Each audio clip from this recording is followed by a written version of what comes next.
This is the limitless Keith Lee. This is Brody King. This is Angel Garza. Will Ospreay. Hornswoggle. Pentagon Jr. The Mexican Rey Fenix. King Ricochet. Concrete Rose Sunny Kiss. And I'm here to ask you to stop what you're doing, take just one moment, and bask in the glory of the Busted Wide Open. Busted wide open. Busted wide open. Busted wide open. Busted wide open. Boston Wide Open. Busted wide open. Thank you.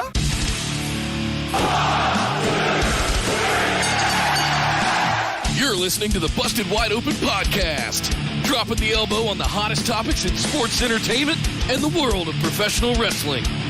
With your hosts, Nick Howell and Sir Ian Dangerous. Coming to you from the Orbital Jigsaw Network Arena in sunny Southern California.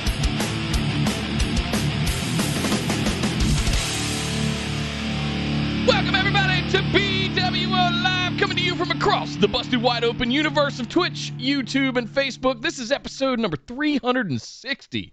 360 of Busted Wide Open. My name is Nick Howell. And sending condolences to the family of the production truck crew member who decided to cut Kaze ni Nare on Dynamite. If Minoru Suzuki hasn't yet torn off your arms, then don't worry, pal. I'm free after the show tonight. My name is Sir Ian Dangerous, and welcome to Busted Wide Open. Yes, we are here to discuss a whole bunch of professional wrestling and sports entertainment. Tonight, we're going to talk about Dynamite Rampage, which just went off the air from AEW All Elite Wrestling. We got to talk about WWE's Smackdown, which also just happened about, an hour and a half ago and was, in my opinion, hot take. Here we come at the top of the show. The best WWE TV show of the year. It was that good. We're going to talk about it. And we're going to go back earlier in the week and discuss NXT, the final NXT 1.0, as they're calling it now. NXT 2.0, of course, starting next week. The final NXT 1.0 of all time. So lots to talk about today, Nick. So much wrestling, so many happenings, so many things going on. But we cannot talk about it without first discussing a little business. Yes, indeed. Thanks, Sir and Dangerous. Linktree.com/BWO is the place you want to go to find all the links to all the stuff and things. You can head over to BWOmerch.com to pick up some sweet swag. Head over to Patreon.com/BWO. Sign up for one of our exclusive reward tiers over there. Or if you're on YouTube, just click that join button right underneath. You can join one of our membership tiers right there and get many of the same benefits that you get over on Patreon. It's up to you. Big shout out to everybody for all the bits and subs over on Twitch. We really appreciate it. Thank you guys for all of that. But yeah, Linktree.com/BWO. As Ian said, we got a ton of wrestling, I'm going to say great wrestling that happened this week to get to, so we don't want to waste any more time. Let's head over and kick things off with what went down tonight on AEW.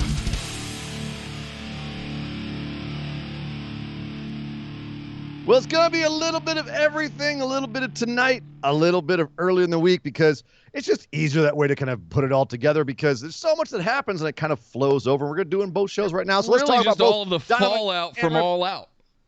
All the fallout from All Out. Get it? Good way to put it. Fallout. You want to meddle? Waka.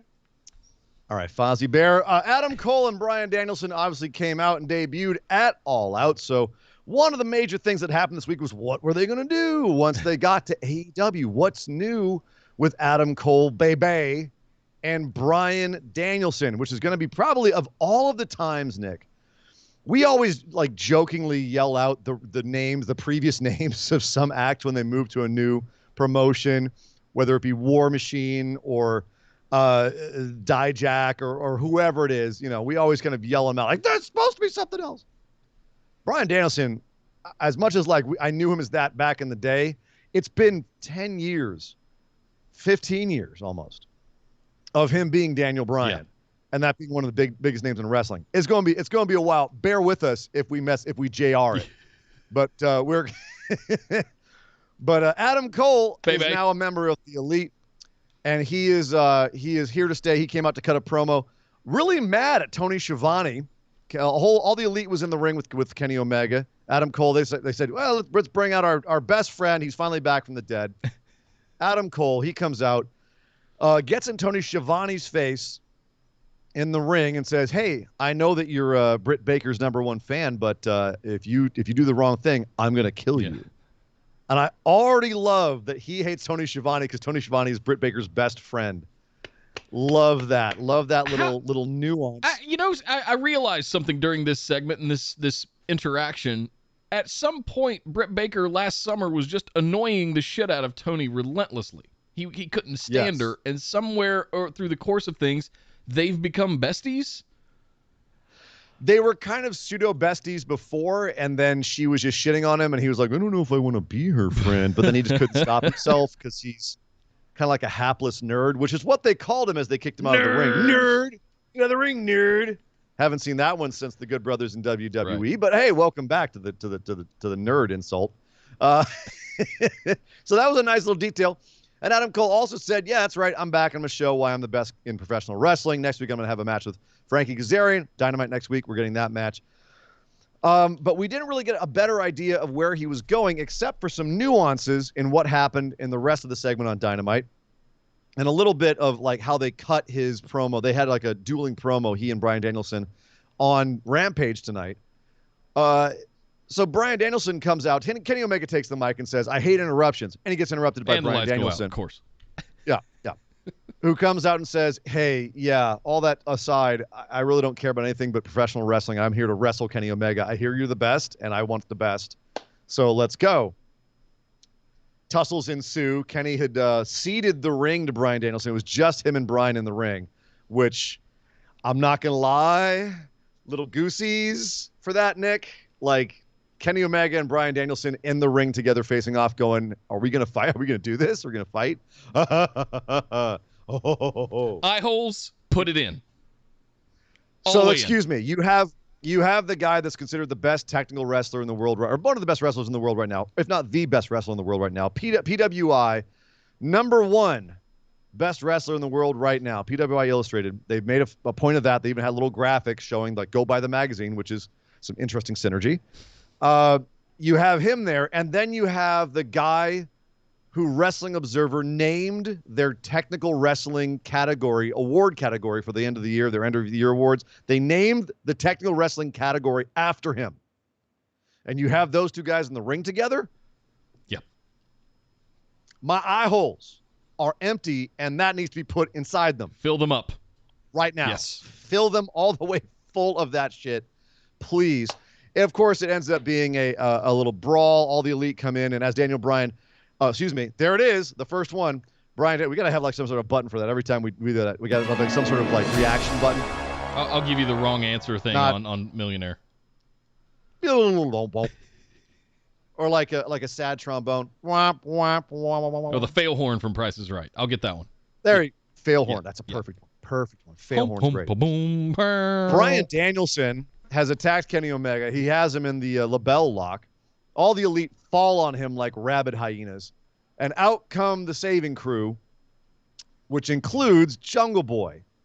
And who should Jungle Boy get into a tussle with right away but the man who kicked him in the head as the first way to turn heel on Sunday, Adam Cole.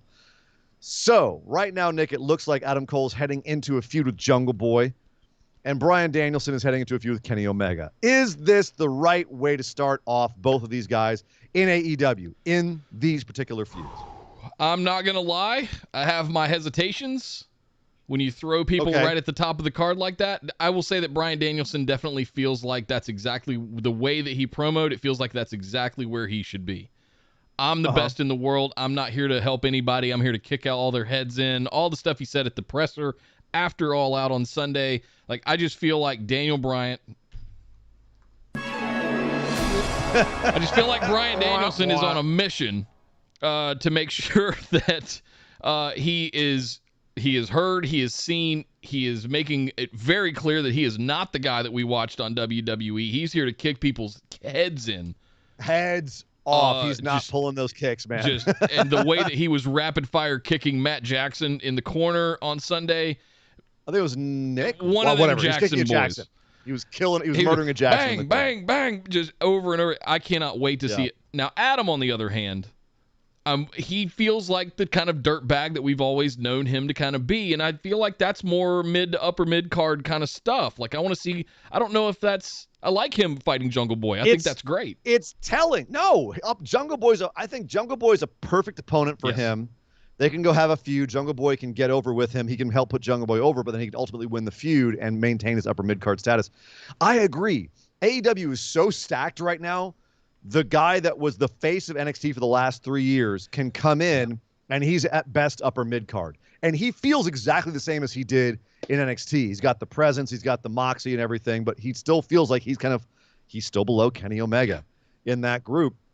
And in AEW in general, like, he feels like a big deal, but not as big as some other guys they have there. That's how stacked AEW is. And so, but they were missing that in the Elite. They had the Bucks for the tag team division. They had Kenny for the world championship, and now they've got that mid card guy that can go and just run roughshod over that up. Perfect. And you can also use him for trio stuff where you don't really want to use Kenny because you have to protect the champion. So now you have another added aspect to the Elite. So that's perfect. I love him going for Jungle Boy. I think that's a great feud. I do have questions about Daniel Bryan and Kenny because, again, Kenny's the champ. How do you have Daniel Bryan, Bryan Danielson? How do you have We're Bryan going to Danielson? Psychologically train ourselves. Jesus. I'm going to set up the Bill Murray thing from Ghostbusters where you get an electric shock. Scott, damn. That's what you got to do. Just give me a buzzer from now on. You're like a bzzzt. Yeah. Just make the noise if you can. Just say Brian. Bryan Danielson. Say Brian. Yeah, Brian. Just say Brian. Yeah, it doesn't matter. Kenny Omega versus Bryan Danielson. I wonder if this, again, because Christian had a great feud with Kenny Omega, but ultimately he had to lose. And it's like, now what's it going to do? Bryan Danielson, I feel like shooting him at the top, it makes sense. As you say, he's probably probably one of the biggest names they have there right now. It's him and CM Punk, biggest names they've got. Full stop. So of course you want to put him towards your top guy, but Omega and Hangman that's the feud. I don't think you take the title off of Kenny without it being Hangman taking it off of him. No.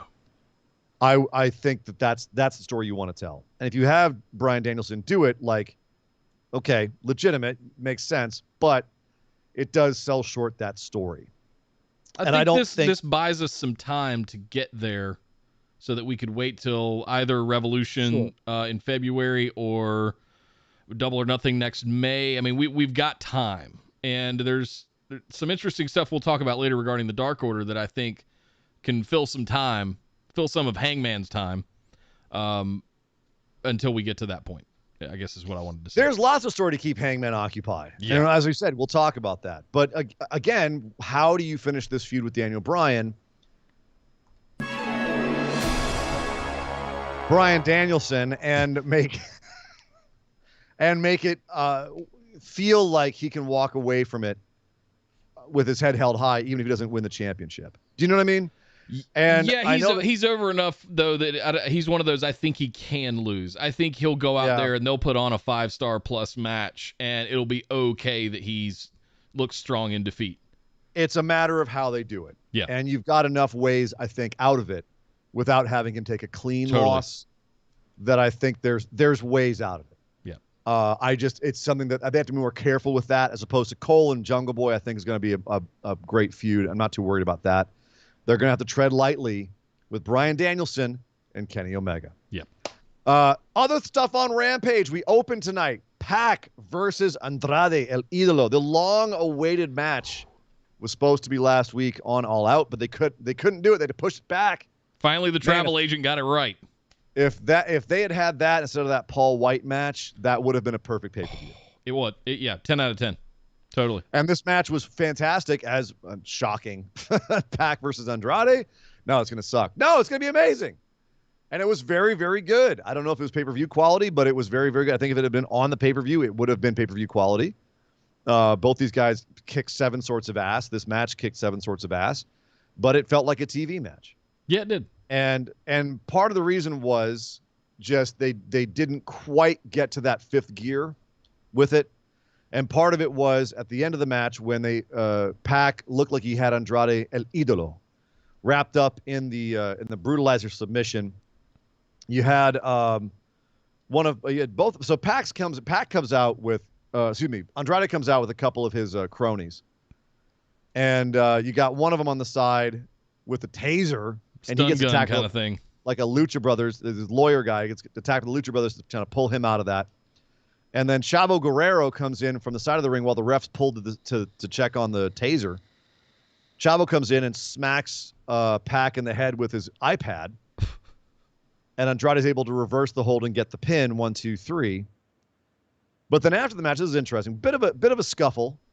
But ultimately, Andrade's walking up the ramp. Lucha Brothers and Pac are holding that ring area. And Andrade goes, basically motioning like, you hit him with the iPad? And Chavo's like, yeah.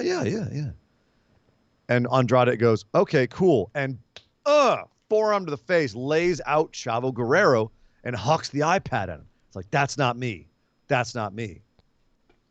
Interesting. And then Chavo proceeds to get his ass kicked by the Lucha Brothers, and then he gets tossed in the ring to get brutalized by Pac for 5 minutes while the refs try to pull him off. Interesting. Chavo just joined Andrade a month ago? Yeah. Month and a half at most? Already writing him on TV, I guess. Already pulling that angle and making Andrade more honorable?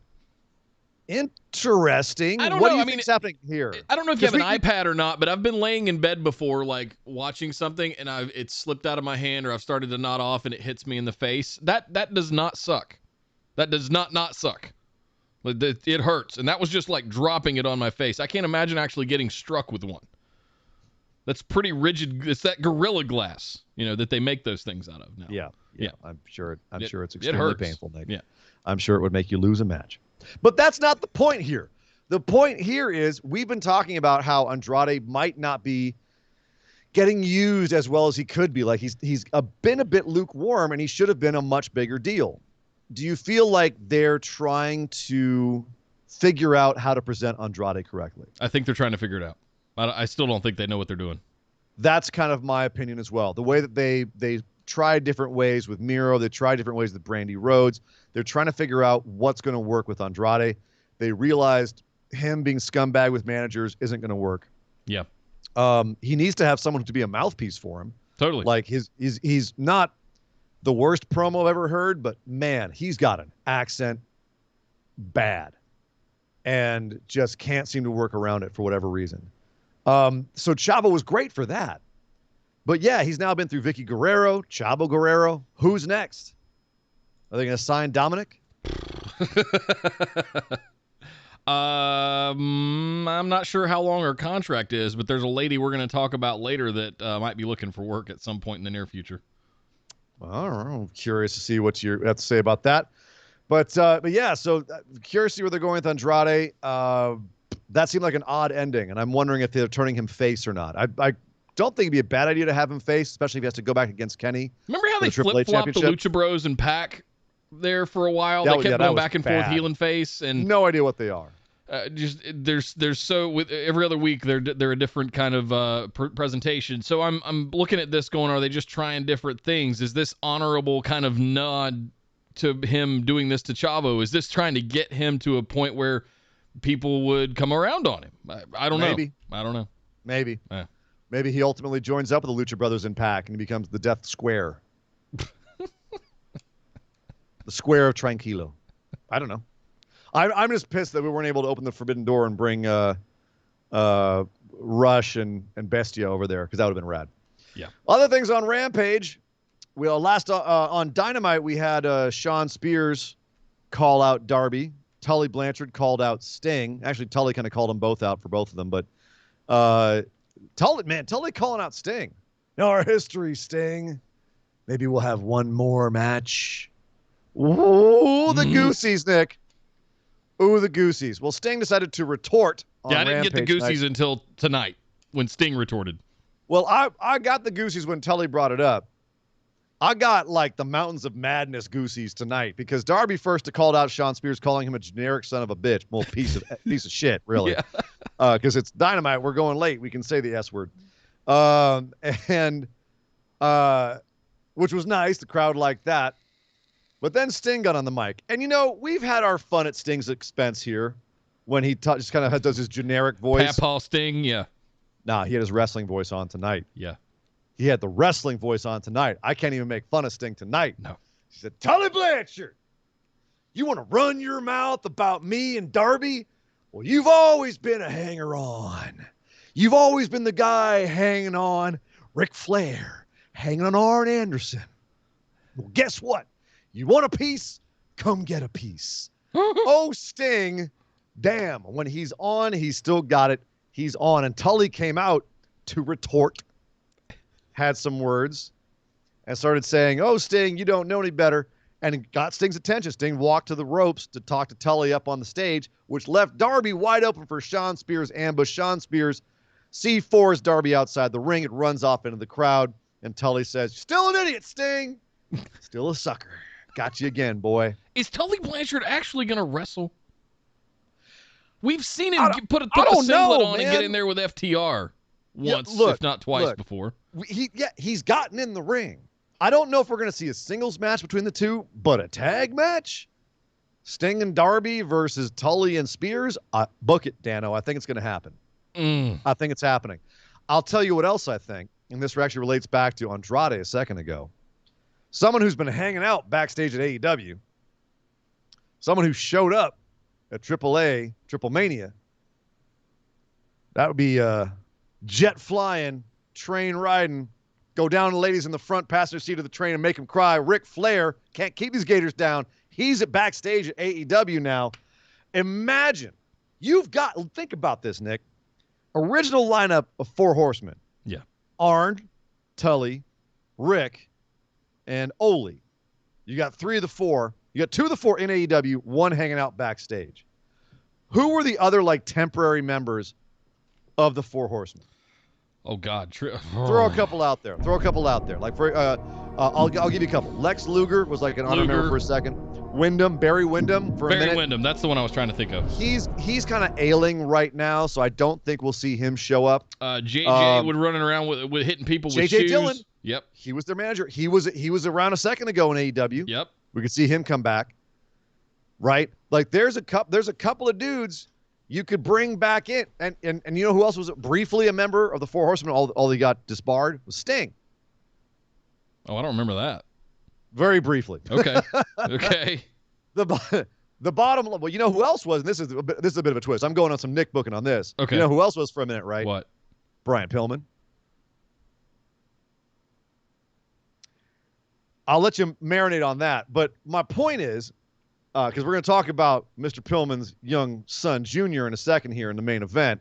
He had a good week in Nasty Natty this week. We did. I just got to say, you got a lot of the old 4 horsemen running around AEW, and Sting was one of their nemesis. There's a lot of potential here. Oh, yeah. They're throwing out a bunch of names. And I'm just used. I don't care if this ends up just being Sting and Darby versus Spears and Tully. That will be fun. It'll be entertaining. I will like it. But they're teasing all this other 4 horsemen stuff, and that's got me all aflutter, Nick. And that's the whole point. Yeah. Isn't it? Of these segments, to get you all aflutter about possibilities, to keep you coming back, wanting more, curious about what's going to happen in the future. And they accomplished that. For Darby to come off of CM Punk and then get thrown into what I can only describe right now as what looks like an old school WCW feud, that's the way to come down off a CM Punk loss. You talked about me, well, I'm going to kick your ass. Good, cool. That's the pure wrestling. Yes. Love it. It takes no effort. It builds a feud. You're done. Yep. It was almost like an Untouchables moment. Yeah. Right. You're running your mouth about me. I'm gonna put one of your boys in the morgue. I need to watch that. I haven't seen that in a long time. Oh, it's so good. I watched Last Man Standing recently. Sidebar, which is just nothing but that kind of time period stuff. Would you have to be just infinite ammo? Bruce Willis. Bruce Willis. Remake of Yojimbo. Yeah. Good one. Yeah. Mm-hmm. Got shat on. I think it's criminally underrated. It's very good. It's a remake of Yojimbo, and it's is what it is. Yeah. Anyway. It's fun. It's a fun movie. Anyway, sorry, but we digress like Taz. Speaking of Shawn Spears, he also had a match on Dynamite. It was him and FTR teaming up against Dark Order, as you mentioned, who are having some issues. They're splintering. They all are having issues with each other. Evil Uno's trying to get everyone back together, not doing a good job of leading them. Everyone's turning on him. Bit of a civil war happening. Yeah, Stu Grayson's still kind of on his page, but everyone else is just kind of on their own page. He beat up Alan Angels pretty bad on Dark this week. So the Dark Order's not happy with each other, and they were a mess in this match. Silver ends up running into Uno at one point, and gets triple teamed to lose the match. And afterwards, they get a big Dark Order brawl with each other. Tay Conti and Anna Jay are just like, these boys, these goddamn boys. Yeah. They have no idea what's going on. So Dark Order's a mess. FTR and Spears looked smooth as butter. Of course. So I'm curious how FTR recovers. We've already got, on the other side of things, we've got Proud and Powerful saying, we're the best, bring it on.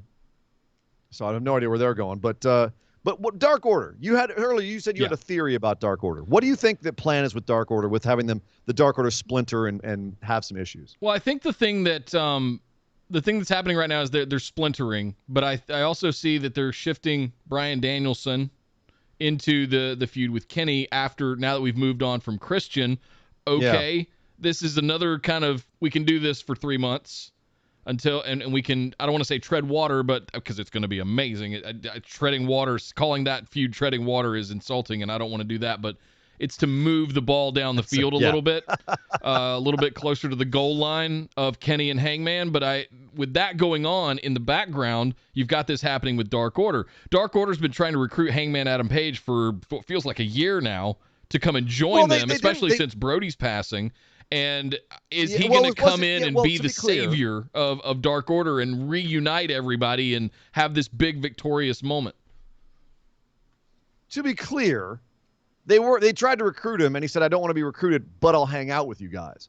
And that was kind of the storyline, was like, I'll hang out with you guys. But then at a certain point, he walked away and broke up with them. He's like, I don't want to hang out with you guys anymore. And that's what caused this whole splintering of the Dark Order, was, who was the reason that Hangman left us. So it's kind of this funny high school romance thing at the same time that it's also kind of a look into how bromances sometimes fall apart just through miscommunications and ego and all the rest of it. But that's also, I think, the story they're going to tell here. Hangman had to walk away, get his head straight after losing his opportunity at Kenny Omega. And we're now, like, I've said this before, if you look at the Hangman Page storyline, it is a classic hero's journey in the Joseph Campbellian sense. And right now we're at the end of the second act in the Dark Night of the Soul. The nadir. Okay. The lowest the main character gets, right? Think about it this way. The 3-act structure of a Hollywood movie, like a Hollywood, let's say a high school romance, right? Guy and girl meet, they flirt, they start to get together, and then something happens and it all falls apart. They break up, and all of a sudden, they hate each other for whatever reason. Wires get crossed. And then in the third act, they get back together. There's some big moment. He comes in and is the knight in shining armor, and they kiss and roll credits, and we're out of here. It's all the same thing. First act is they meet. Second act is they fall apart. Third act is they get back together. Everything's wonderful, right? We're now at the end of the second act. We're at the point where everything's falling apart. Hangman got his shot and lost it. Dark Order is falling apart because he left. Now we're at the point where he's going to come back, and all the redemption has to happen. He's going to fix Dark Order. He's got to come back there and get Kenny Omega and redeem himself. I would argue be the first person to kick out of the One-Winged Angel would be the absolute ultimate top moment. When Hangman Page kicks out of the One-Winged Angel and goes on to beat Kenny Omega, it will be the greatest moment in professional wrestling since Daniel Bryan won the championships at WrestleMania 30. I can't dispute that. My head went straight to Omega Okada, but I was like, no, that wasn't that kind of heartfelt moment, though. Like that's a different kind of pro wrestling. Yeah, it's a different kind of pro wrestling match. Yeah. That's a professional wrestling match. That's almost sport-like. Those matches were great. Those were titans on top of Mount Olympus having a war with each other. This is more of a sports entertainment thing. I'm not gonna lie. Like, just if we're gonna call a spade, it's more of a sports entertainment moment stuff.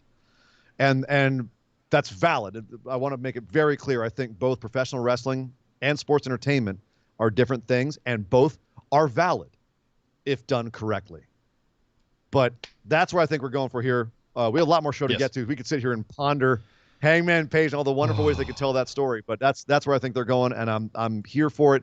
Take y'all's time. It ain't treading water, as you say, Nick. Brilliantly, as you say, it's moving the ball down the field. We're getting towards the end zone. We're just driving it. We just crossed the midfield, you know. We're running it every play, and we're getting 4 yards every play. Yeah, I love it. Y'all know football. You know what that reference means. I'm ready for football this weekend, by the way. I hope y'all are too. It's coming. What do you mean this weekend, baby? I'm the Raiders, Monday night. So coming up, we had a lot more stuff on AEW, which we got to run through. MJF came out and cut just a scathing heel promo on Cincinnati. He's apparently pretty pissed that Jericho beat him, which he said was because of the preferential treatment. He had him beat. He beat him 4 times, not 3, because he beat him in this match. He decided to take it out on Cincinnati, and not just Cincinnati, but specifically on some people sitting in the front row. That, of course, being on Brian Pillman's family. And I gotta say, this worked so well because he specifically called out Dark Side of the Ring. And also because previously CM Punk had come out to cut a promo and had called out Pillman's family in the front row. Linda or something, was it? Yeah, Aunt Linda. Now, if you've seen Dark Side of the Ring, you know that Aunt Linda, if you watch that documentary, shows her to be an absolute goddamn saint. And I know documentaries can skew things, but there's no way when you put the facts together, everything, that she's not a goddamn saint. There's no way. So she's there in person, and MJF starts just shitting on her. Sees Pillman's sister sitting next to her, starts shitting on her, making fun of her being pregnant, says, "Are you sure it's not your daddy's baby?" And by the way, this is funny. The news story is now, because after the taping, and it was a dual taping. They taped Dynamite and Rampage at the same time. After the taping, she went into labor. MJF cut such a promo on you that it sent you into labor. That's the story. Brilliant. Jeff is like, I'm such a killer on the mic. I sent this woman into labor by shit talking her. Obviously, you run down Pillman's family in his hometown. It's professional wrestling, ladies and gentlemen. When you do that, you're going to have the guy come out and try to whoop your ass. And that's exactly what Pillman did. Pillman came out and said, "Are you talking smack to my family in my hometown? Talking about my daddy." Welcome to the jungle. It's Cincinnati. We're going to go. Runs to the ring, jumps in the ring, takes down MJF. By the way, Wardlow has been sent to the corner by MJF because MJF's like, "Oh, well, you could have saved me, but you didn't. Go to stand in the corner." So Wardlow's like, he's slow to help Max afterwards. He's like, "Yeah, I'll get him in a second. I'm going to let him take a few licks first, and then I'll go help him." Ultimately, he does. They pull him off. Griff Garrison comes down to eat a ring to the face and a beat down as well. Griff gets messed up, and ultimately Pillman has to save him. So it looks like we also saw Max Caster get into Pillman's face in the trainer's room. We had Max Caster versus Brian Pillman as the main event of Rampage. Nice little match, basically just a way to make the hometown happy with Acclaimed both jumping Pillman after he beat Max Caster at the end of this match, and Moxley coming out for the save, another Cincinnati boy, and the 2 Cincinnati boys, saying hi to the crowd at the end of the show. Way to send the crowd home happy for Rampage. Nice little moment. But Pillman looked like a damn star. This was his coming out moment in his hometown against Max Caster and facing off against MJF. I feel like they're going to put him into an MJF feud after this and elevate Pillman because MJF has already been elevated so far as a heel in the company. Do you think that this is the right idea to put Pillman with MJF at this point? Part of me wants Moxley MJF. Or at least Moxley in his corner. Again? I feel like Moxley was a big part of Pillman this week. Was it the Cincinnati thing? Sure. Is there some magic there that we could tap into? I think so too. I'm not sure that was expected. So MJF versus Pillman all day. I think that would be fantastic. I feel like Moxley's on his own kind of New Japan Forbidden Door kick in AEW, and I don't want to take him out of that because we're getting some great stuff and because he is kind of the Forbidden Door. True. in AEW. I mean, and you can have him moonlight in 2 feuds. That's the beauty of this, is like they're good at using guys in multiple places. But I feel like this moment was just a Cincinnati thing. That's kind of my feeling. But yeah, but quick before we move on, who talked better shit at Cincinnati? Max Caster, who apparently is, quote, on thin ice. They called that out on the way out. Oh, careful, Max, you're on thin ice. That was cute. Max Caster or MJF? Who cut a more brutal promo on Cincinnati? MJF was mostly geared at Pillman's family. He did a bunch of stuff about how Cincinnati's in the Midwest. You're all mid. He did. Right? There was Reds, something else. mid. What was it? So he came out talking about somebody had an STD. Was it? I guess he was at Pillman, saying he had a tiny schlong and an STD and just kind of stuff like that. And I was just like, he said, "Damn, dude." He said, your dad at this point could have had 5,000 of you, but he should have done what he did with all the rest of them and swallowed instead of had you. Yeah, your mom should have swallowed, I guess, or something like that. It was. That's a bit much. It was rude. It's a heel promo they're going for an edgier show, Nick. I guess. Not mad at it. You're an attitude era boy, and you're going to get mad at a BJ joke? Really? I mean, to answer your question, I definitely think MJF had more heat. Max Caster was, I don't know. I feel like those guys are waning a little bit, wearing thin a little bit. I don't feel them getting the kind of presence that they previously had when they were first debuting. So I mean, MJF is hot as fire right now. Yeah, I felt like Max was being a little careful. Yeah. Yeah, his big edgy thing was almost saying shit. Ooh, but he got cut off. We heard shit elsewhere in the program. Right. Ooh, edgy. It's 10:30 at night. So I think MJF won the war on this one. Let's see. We've also got a few more things here. Ruby Riot has Britt Baker's number. They have a little tete-a-tete backstage on Dynamite before Ruby's match with Jamie Hayter. She points out that I helped train you, Brittany. But okay, act like a bitch to me. That's cool. And ultimately, Britt and her clan walk away, and Ruby says to Tony Schiavone, I know she's your girl, but I'm going to kick her ass. She goes out and has a lovely match with Jamie Hayter on Dynamite. Lovely little match, after she wins, of course, all the heels start beating her down, and she gets saved by Chris Statlander, who comes running out with a chair. But Riho tried first and just got annihilated. And then we had a nice little moment at the end of that whole thing where the three of them are all sitting together. Riho's sitting on Chris Statlander's knee as she's kneeling, and then Ruby sitting on the chair that Chris brought in. Cute little moment, which leads to a 3-on-3 6-woman tag match on Rampage. Very nice. Took up the middle of the show. A bunch of great moments, great spots. But okay, great. The faces win again here. Ruby picks up the pin again, and the faces stand tall. Where is this breaking down, do you see, Nick? Statlander still's in Britt's orbit. Ruby's got the number one contendership. She can take a match whenever she wants. And Riho's involved in this. Obviously, in Britt's corner, you've got Jamie Hayter, who's kind of the heater, and you've got Reba, she's Reba. Yeah. She can do stupid stuff, and you can blame it on her, She can eat pins. Yes. So where does this break down now? Who's going for... So Ruby Riott goes after Britt. Maybe loses, maybe wins, but probably loses. Statlander just had her shot. Riho's been the champ before. How is this breaking down? I don't know. I definitely see Ruby getting that next. She won the Rumble, the Casino Royal, right? So I definitely think that Ruby is going to be the next one. But does Chris end up staying along? Does Ruby end up going with Chris to the best friends somehow? I don't think so. But I want to point out. Yeah. I want to point out the chat got me. What? I said Ruby Riott. It's going to be a long road, folks. It's going to be tough. All of them coming over all at once is going to make it equally hard. Ruby Soho! Damn it. Rancid. Just think Thank Rancid. God Adam Cole kept his damn name. Right? And CM Punk. Jesus Christ. War Machine! Sorry, He could have changed it to like CP Monk, and that would have just thrown us all off. That would have been horrible. Oh, God. Chicks prefer Monk. But no, so how do you think this breakdown? Ruby wins the championship or no? I don't think so.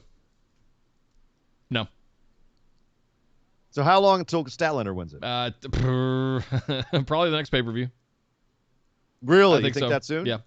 Will they be able to keep this going until then? I still think that there's something missing here. I think Britt is super over for a heel, and I think they need to figure out how to do a face turn on Britt Baker.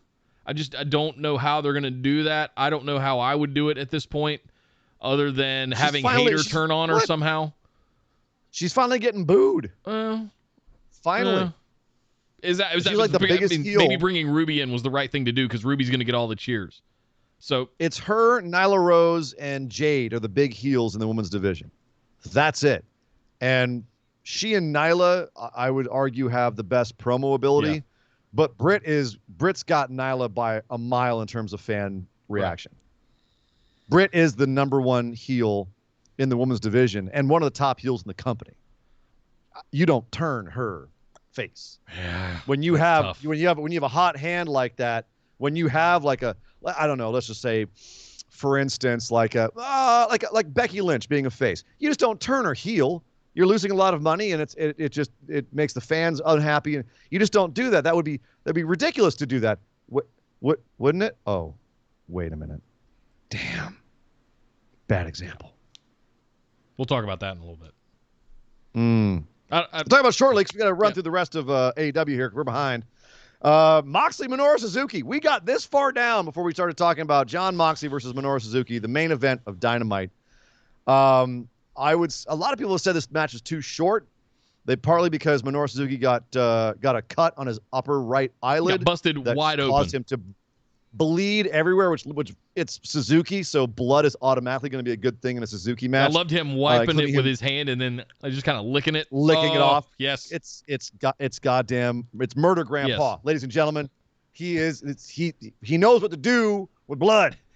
But this was a relatively short match. I think all things considered, it was not as good as their classic in Japan, but I think it served most of its purpose. The issue I had with it was twofold. One, I feel like it could have gone an extra gear at the end there because they have gone there before.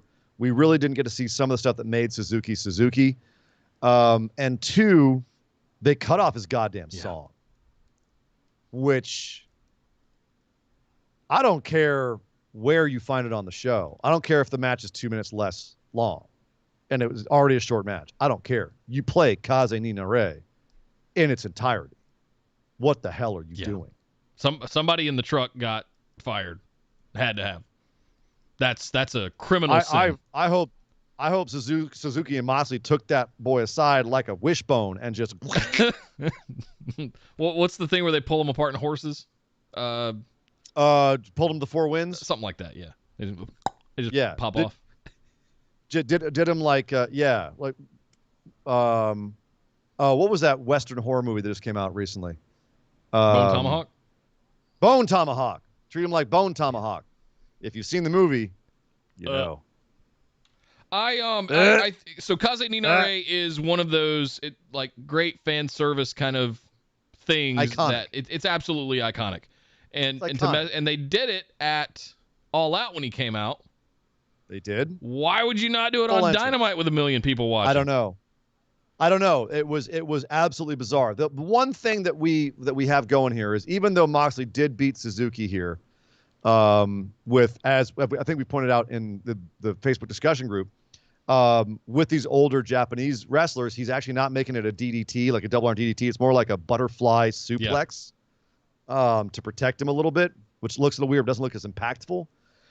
But he did pick up the win here and then goes and celebrates in Cincinnati. For so long, I was sitting there going, all this time he's celebrating, you could have used for Kaze ni Nare. Yep. That's a sticking point with me. It's stuck in my throat. It's just a little bit. I also feel like that we didn't get so you look at a Suzuki match, they obviously start off just kind of in each other's faces, and then they trade, and then they do some moves and stuff like that. But there was no beatdown spots or comeback spots really. It was just kind of It was during the commercial. If you watch the commercial, that's where you had them all. And then at the end, it just kind of continued. All right. And I think that was the problem. Is a lot of the match got hidden in the commercial. But the upside is Suzuki's going to be in the U.S. for a few months. We know because of other dates that he's working. And Lance Archer is in AEW, and they made reference to the fact that Lance Archer is also Suzuki Gun. He's in his faction, and they've already done some other promo stuff where it looks like Archer and Suzuki are going to be coming back for Moxley. So this will go on. We may see Kingston and Moxley versus Suzuki and Archer, something like that. I firmly believe we will see more Suzuki in AEW, so they will have a chance to right the wrongs of anyone who did not completely enjoy this match or were pissed off about Kaze ni Nare. Hopefully they will have an opportunity to come back around on that. It won't be long before Tai Chi shows up either. You can sing his entrance song. You son of a bitch. Hey, Jay over in at YouTube with the super chat, $2. Thank you, sir. Said it's called quartering. Drawn and quartered. That's what I was trying to Drawn think and quartered. about. Drawn and quartered. Minoru Suzuki tied that producer to the truck and pulled him so hard he just popped off. To be clear, drawn and quartered is actually where you're tied. That's what they did at the end of Braveheart. You tie you down, and they draw you, meaning that they pull out your intestines. They open you up and draw you, and then they quarter you afterwards, where they take pieces of you apart and they spread you the four corners of the kingdom. Being pulled four directions by four horses is actually being pulled to the four winds. It's actually a Mongolian thing, I believe. Gotcha. But just to be technical about torturous ways welcome to to die. Busted Wide Open. We are a wrestling podcast, but yeah, enjoy. Thank you, Jay. Couple more wrestling things here. CM Punk came out to have a nice little fan love moment, as we mentioned, called out Aunt Linda, loved on Cincinnati. And Taz got sick of the love fest and said, "You want your next opponent? How about someone from Team Taz? You got them in your mouth on social media. Well, here's Powerhouse Hobbs and Hook." So CM Punk versus Hobbs looks like it's coming up. Interesting. We also had Hobbs then have a match with Dante Martin and to show that he's scary. He murdered poor little Dante Martin. Dustin Rhodes opened up Dynamite with a match with Malachi Black and unsurprisingly got his butt kicked. Although the ending was a little sloppy, but I want to talk. We opened the show with this, and I want to talk to you not about the match, but about we've always had beef with main roster WWE and how they just bungled Aleister Black's entrance that he had that was so iconic in NXT. How do you feel about this entrance and presentation on AEW? It's not, in my opinion, as it doesn't have the some of the gravitas of the Aleister Black entrance, but it's growing on me, and I feel like here's the thing. They worked that Aleister Black entrance for years in NXT before they got it perfect. You know what I mean? Like, you go back and look at the first one, and then you look at the last one he did in NXT, and they're night and day different. And they got a lot better at it. They're already getting better at the Malachi Black entrance. The first one was a little awkward with him, teleporting or then blacking things out to hide his movements. They're getting better at it. And it's growing on me. They're still kind of doing that. They'll black it out and then spotlight him standing on the ring post and then black it out and he'll be sitting cross-legged in the ring. And yeah, they're getting more elegant about it. He's getting smoother with it. I think they're going to find more nuances, other things to do with it. They've added some new graphics, how they're shooting it's a little different, how they're moving down the ramp with him. So it's getting better, and I feel it will continue to get better. But this match ultimately it's just following the script. That worries me. It's following, like we said, he's going to kill all of Cody's family, and Cody's going to come back avenging Angel and beat him. Yeah. So not happy with that. Couple more things. Some upcoming feuds. Matt Hardy and Orange Cassidy. Apparently, now Matt wants to shave Orange Cassidy bald. We saw this hinted at in the pre-show on All Out where they tried to cut his hair. So now we're going to have a hair versus hair match maybe coming up. Can you see either Orange Cassidy or Matt Hardy bald? No. Is Matt Hardy going to is his new thing I'm going to shave my head? I mean, he's all about changing up gimmicks. Sure. Why not? Let's see what happens. Why not? Anytime we start a hair versus hair feud, I'm always like, okay, who here is going to lose their hair? Right. Dan Lambert's still up in the crowd, running his mouth about how AEW sucks, and his boys are going to take out. Still running his mouth. It's and also cute, but I'm kind of over it, honestly. Get to the point. Yeah. We've heard it. We've heard it. And finally, Eddie Kingston and Miro. Sounds like they're not done. Eddie Kingston had no excuses for Sunday. He didn't blame Bryce Remsburg. He just said on social media, he said, I shouldn't have gone for the pile driver. I never do that move. I should have gone for another back fist or a suplex or something. But, hey, Miro, that's kind of BS to go kick a man in the nuts. But it is what it is. Let's move on. I want it again. And Miro's like, hey, man, you want to go? Keep going. I will send your bones to my beloved and your soul to my God, because I'm the Redeemer. Give me more Kingston and Miro. That match was hot fire. That was awesome. What a way to kick off a pay-per-view, too. That was ultimately, I thought that match was going to start things off. When I saw they were starting with that match, I was going, uh-oh, is it downhill from here? No, it set the pace. Set the tone. It set the pace for that friggin' pay-per-view Sunday. It was almost fantastic. upstaged a lot of the matches after it, to be honest with you. So I can't wait for more of that. But there's a lot of AEW to look forward to in the future, but now it's all in the past, which means that our present is to talk about what went down on WWE in Friday Night Smackdown. Baby. Because Pat said it too. Top of the show, they're getting in there. They're at Madison Square Garden, and Pat goes, "Let's get it on, baby." And I was like, "Oh, Pat McAfee, no." You JR'd a little bit. Don't. I know you love you some Adam Cole. You're sending love, but careful, dude. Roman Reigns opens us up at Madison Square Garden. It seems like every SmackDown for the last year, Roman Reigns has opened. Comes out with Paul Heyman. Comes out with the Usos. His 7-minute, 30-second entrance. 7 minutes and 30 seconds. I timed it. But I gotta say, it felt like Master Blaster in Thunderdome. It felt like who run wrestling, who run WWE, who run New York. I do. Acknowledge me. And I loved it. I thought this was fantastic. Madison Square Garden, 15,000 people, fantastic venue. Storied venue of WWE. Absolutely loved this, but that's not what we probably want to talk about. No, as much as Roman Reigns comes out, gets New York to acknowledge him, but that ain't the big deal, because as he was talking up a big game about, I'll be nice and let Finn have another match, Extreme Rules, Brock Lesnar's music hits. And out comes what I can only describe as grunge god Brock Lesnar version 2.0. He's got a flannel vest on. I figured it out. I know what it is. A tight black tank top and jeans with a cowboy belt and boots. Dude looked like the scariest shit kicker you've ever seen in your life. Techno Viking discovered Waylon Jennings. That's what happened here. That's goddamn brilliant. It's Techno Viking, and I want to visit his log cabin next to the river. Techno Viking discovered Waylon Jennings and steroids and methamphetamines is what he discovered. Brock, this is probably one of the most terrifying versions of Brock I've ever seen. He looks enormous. If you put regular clothes on him and you see like his body parts bursting out of them, you can realize how freakishly huge this man is. And then have him stand face to face with the Usos, because they're not small. Yeah, the Usos are 260 pounds. My eye, Michael Cole. Right. Get the hell out of here. They look like high school children compared to Brock Lesnar when he gets in the ring and faces off with Roman Reigns.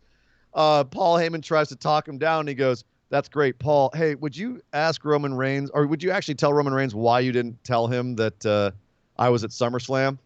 And Roman just kind of goes, "Nani? You what?" You what, mate?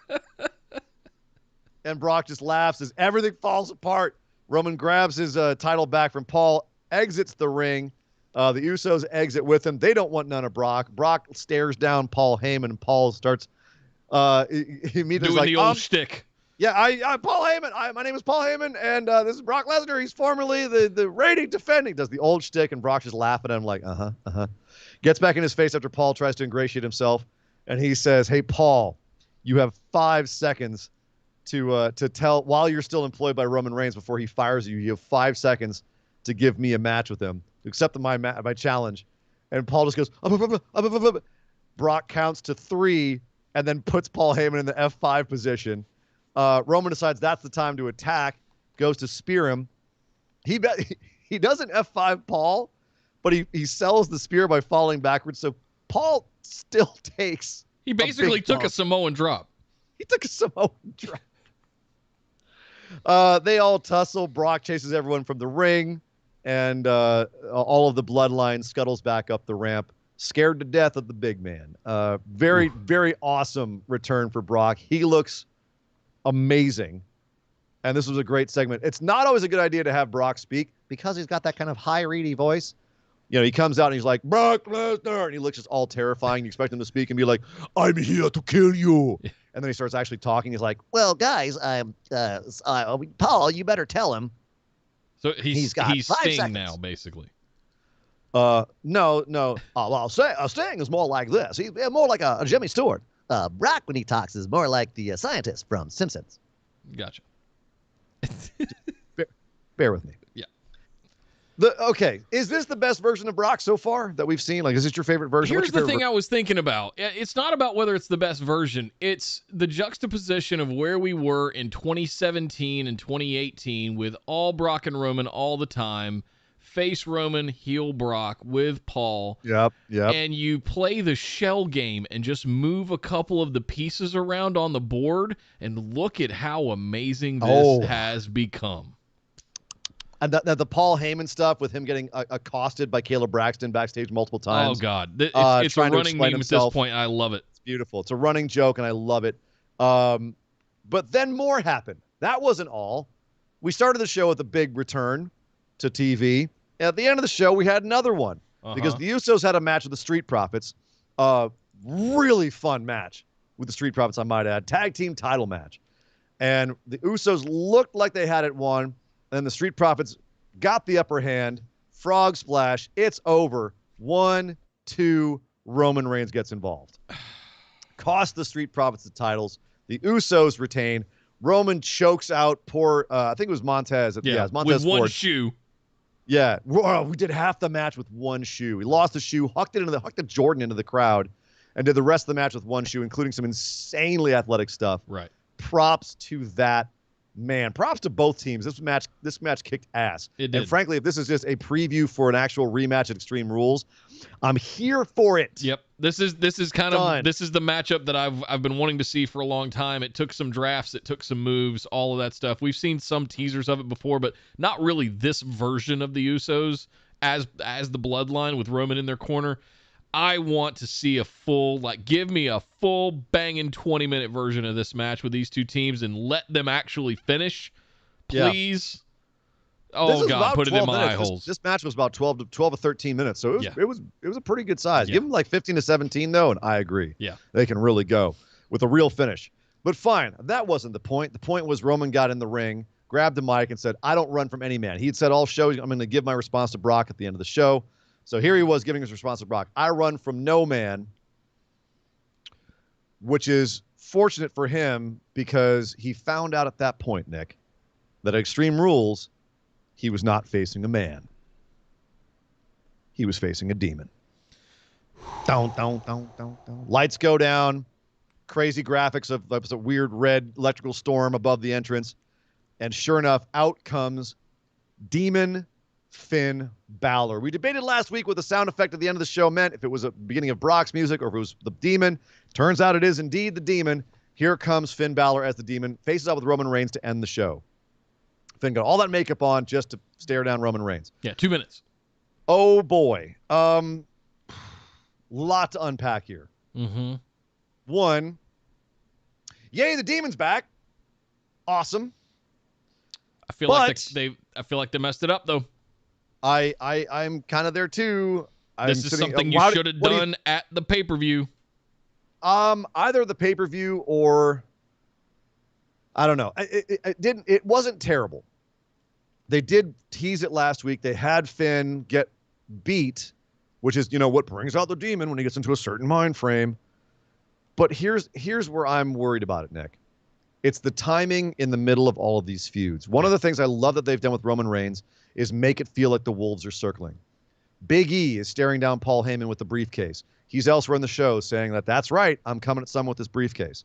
You've got Edge, who wants to go for the championship. Seth wants to go for the championship. Even though they're in a feud, they're saying our next goal, whoever wins this feud is going for the championship, right? You had Finn, who's gunning for it. Now it's the demon. Brock is back. He wants Roman.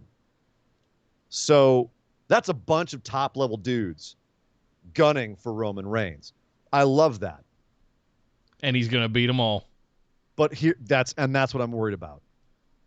The Demon has never been beaten. We've been asking ever. for years who was going to be the one. Even on, some of our deepest conversations, we've broken down like who potentially should be the one to dethrone the Demon, and it's going to be Roman. Where I think they messed up is we are more than 2 weeks away from Extreme Rules. Still, does Roman need to be the one to beat the Demon? Why does it have to be Roman? Why does Roman need to have all of these accolades? Doesn't he have enough? Isn't this Super Cena Part 2 where you're giving everything to one guy instead of building a top of your roster that can have 5 or 6 guys that all get little accolades that are great? Finn Balor as the Demon could be the guy to finally dethrone Roman Reigns. Roman's going to be fine. He's got so many other goddamn accolades. He'll be fine. You can have Finn beat him, and it makes Finn a bigger deal down the road and gives you more equity in another one of your performers. Why not? You could even have Brock interfere at the end of this match, which I think they're going to do to protect either the Demon or Roman, however they finish the match. They should have this match not end clean at Extreme Rules. Just to protect the guys. Both these characters, I think, need protecting, but especially the Demon. Totally. If you have the Demon beat by Roman Reigns here, just hang it up. The Demon will never be viable again. It's done. And I'm wondering if that's the reason. He hasn't brought it out in years at this point. Yeah. Because he's been doing Prince Devitt stuff, or the rock and roller Finn Balor, whatever. The Prince. The Prince. And it feels kind of like it didn't need to be the Demon. Because he's still kind of doing rock and roller Finn, the Prince stuff. And it looked weird with the beard also. Yeah. I thought it looked freaky as hell. It did. We got to see it for 2 minutes. I loved it. I would have loved if we spent the next 2 weeks going jaw-jacking back and forth, let Roman be distracted by Big E and Brock and their interactions and their distractions. Finn's just sitting back there plotting. We don't see the Demon. And then Roman comes out at Extreme Rules for the main event, big match, no DQ kind of stipulation, and then we get the Demon instead of the Prince. You know what they should have done? That would have blown up. It would have made the pay-per-view special. That's my take on it. They should have. I mean, I know it's because it was Madison Square Garden. They wanted to make it a big moment. Have the Demon come out.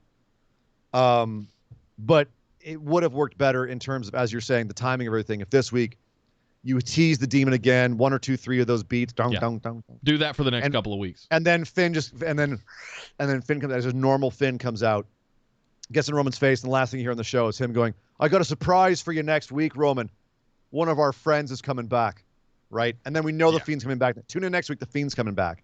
And then all that happens is right before the pay-per-view, the Fiend. Give me a long show. right before the Demon comes back right before the pay-per-view. Last thing we see, go home to the pay-per-view, the Demon comes out versus Roman Reigns. That's way more exciting. Now, as you say, next week, what do you do to make it more exciting? So, what do we do for the next 2 weeks? What do you do on the go-home show? Right. You've already, like, you're done. Like, what else do you have to throw at this? Pants. You couldn't keep it in your pants. Right. Oh, Madison Square Garden. Listen, Madison Square Garden has history. It's not that special anymore. You have giant venues aroround the country. It's as special as you make it. That's their 14,000 people. Like, Staples is bigger than that. That's them coming home. That's WWE's home. That's Bruno Sammartino. Like, that's a special place for WWE. It will always be special. In 1985, sure. Them. Yeah, it's history, man. Yeah, that's 20 years ago. Who cares about that? The whole show is 9/11 themed. People love history. People love special moments. Let them have it. Jesus Christ, you curmudgeon. 9/11 themed. Let's bring a Demon out. Hadn't thought of that. But that wasn't all. Speaking of championships, Becky Lynch is your SmackDown Women's Champion. We had a contract signing between her and Bianca Belair. Not before she raided her husband's closet. She raided frickin' Macklemore's closet. What are you talking about? True. Yeah. One of that dollar store. I can totally see Seth rocking that fur coat. She was a cold ass honky. Yep. She came out rocking this huge fur coat. We had a whole segment with Bianca first, though. I like this. They let Bianca have the ring. God, she looks like $1 million too. $1 billion, dude. Adam Pearce, Sonya Deville standing there over the table, and she cut an awesome babyface promo saying, "You know what? Becky's bringing up this 26-second match because she knows if we were toe to toe for real, it wouldn't be that way. So let her. I used to respect her. I respect her a little bit less now because she's kind of a dick. Yeah. But you know what? That's okay. I'll get my respect back when I beat her ass at SummerSlam. It's great. God, another 2 weeks in a row. Great babyface promos. Bianca knocking it out of the park. And out comes Becky with the sunglasses as big as her head and a gigantic red fuzzy coat. Gets in the ring and says, maybe I don't want to sign this contract. What happens if I don't sign this contract? I liked this. I wanted her to do another nah and walk out and make that a thing. And the next 2 weeks are about convincing her to sign up. Yeah. Well, we'll make stipulations for Extreme Rules. We'll convince her to do something like. I have a feeling that's coming. That I will have something. But we're doing a contract signing 2 weeks, more than 2 weeks away. Well, that's a go home show kind of stuff. And you do a pull apart brawl, and you have kind of setups and all that stuff. Why are we doing this stuff more? I know it's Madison Square Garden, and they want Bex. But did we have to do a contract signing? Did we have to bring the Demon out? Honestly. I like. Well, yeah, it's a really big show for them, and honestly, they needed a big show because social media wise, they've been getting killed by the AEW buzz. Yeah, they need their buzz back in social media. Like, just call a spade, calling it down the middle. AEW's been crushing them in terms of social media, and their buzz. This is their get back. Brock Lesnar, contract signing, Madison Square Garden, 9/11. Finn Balor is the Demon. Like, this was their. And also some other things we have yet to talk about. Okay. So this is absolutely their way of getting That's the buzz back. That's a fair point. Here's the thing that I took away from this segment. Yeah. Becky's still trying to find her way as a heel. She's still trying to get the crowd to boo her. And her acting kind of like a spoiled brat champ who really just kind of wants everything her way, entitlement, all of that. And it's not aggressive. It's not an aggressive heel character. It's almost like a passive heel character. Yeah, it's like shoe fly. You're not even in my league. She's not taking too many direct shots at the audience. She's not just being an overt dick. She's just been kind of like a spoiled brat. Yeah. But then Bianca is acting like an awesome, cool, smart face, which is a rare thing in WWE for them to nail all of those. Bianca's nailing all of that. Here's the thing, Nick. We were talking about Becky turning heel. We're talking about SummerSlam and how they did things the way that they did and why they did that and what they were setting up. Look at this feud now. You have Bianca chasing Becky, who has the championship and is reticent to give her a title match. You have the crowd continuing to cheer Bianca like crazy. And we're finally getting boos for Becky. It's actually happening. We're seeing how much of a superstar Bianca is because she is such a big superstar and so over with the crowd. She's the one woman in WWE, the one woman who you can turn Becky heel with. Yeah. Who the hell else? They tried it before. They couldn't make Becky heel if they wanted to. Bianca is such a good babyface. This feud is so good. It's actually making Becky's heel turn work. And props to Becky for doing her work as a heel. But Bianca needed to be such a good babyface that people would want to boo Becky freaking Lynch. And she's doing it. That's a big deal. It is a big deal.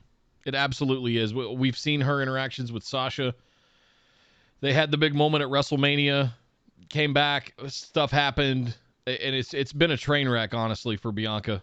And she really never got into her groove. All of the can they coexist stuff that they were doing leading up to Mania was just, I feel like it was a mess. This is the first time I feel like we're seeing someone that is properly opposed in all the right ways, positive and negative forces, of an atom, just pulling at proper magnetism between the two of them. Yeah. I absolutely love these two together. And I think maybe one of the reasons they wanted to do this tonight was to really set this in motion and spend the next 2 weeks just really pulling at this and making it that much further apart and giving people an opportunity to boo Becky more and get used to the fact that she is a heel. She's not really the man that we remember her from a couple years ago. Well, and Paul Heyman on social media is trying to sell it as, I don't believe in protagonists and antagonists. I just believe that this, the whole shades of gray argument. Sure. But at the end of the day, people want black and white. Who do I boo? Who do I cheer? And Becky being a tweener isn't going to work. You've got to make a solid decision. Do you want your crowd to boo her? Because the more you kind of like string them along and they don't know whether to cheer or boo, the harder it's going to be to book her. Right. Because she was so over. So they have to make a hard decision. Like with Roman Reigns, they made a hard decision. He is a heel. Anyone who's that over as a face, you can't just like dilly-dally with it or make it. You can't be wishy-washy. Right. You got to go full in. So and they have. I like that they're going that direction. They've amped up the wardrobe. They've amped up her speech. They've turned the dial up on Becky quite a bit to make it just that much hotter. So here's the question. We had, by my count, 4 major segments in this. We had all of the stuff with 5, if you count that Roman Reigns and Brock and then the Usos and Street Profits were 2 separate segments. Mm-hmm. Then we had Becky and Bianca. That's 2. We had Edge versus Seth, which we'll talk about in a second, and a 10-man tag, which we'll talk about in a second as well. What we didn't have was a tag match that was planned before the show, and that was a women's tag match, Zelina Vega, Carmella versus Liv Morgan and Toni Storm, cut at the last minute for time.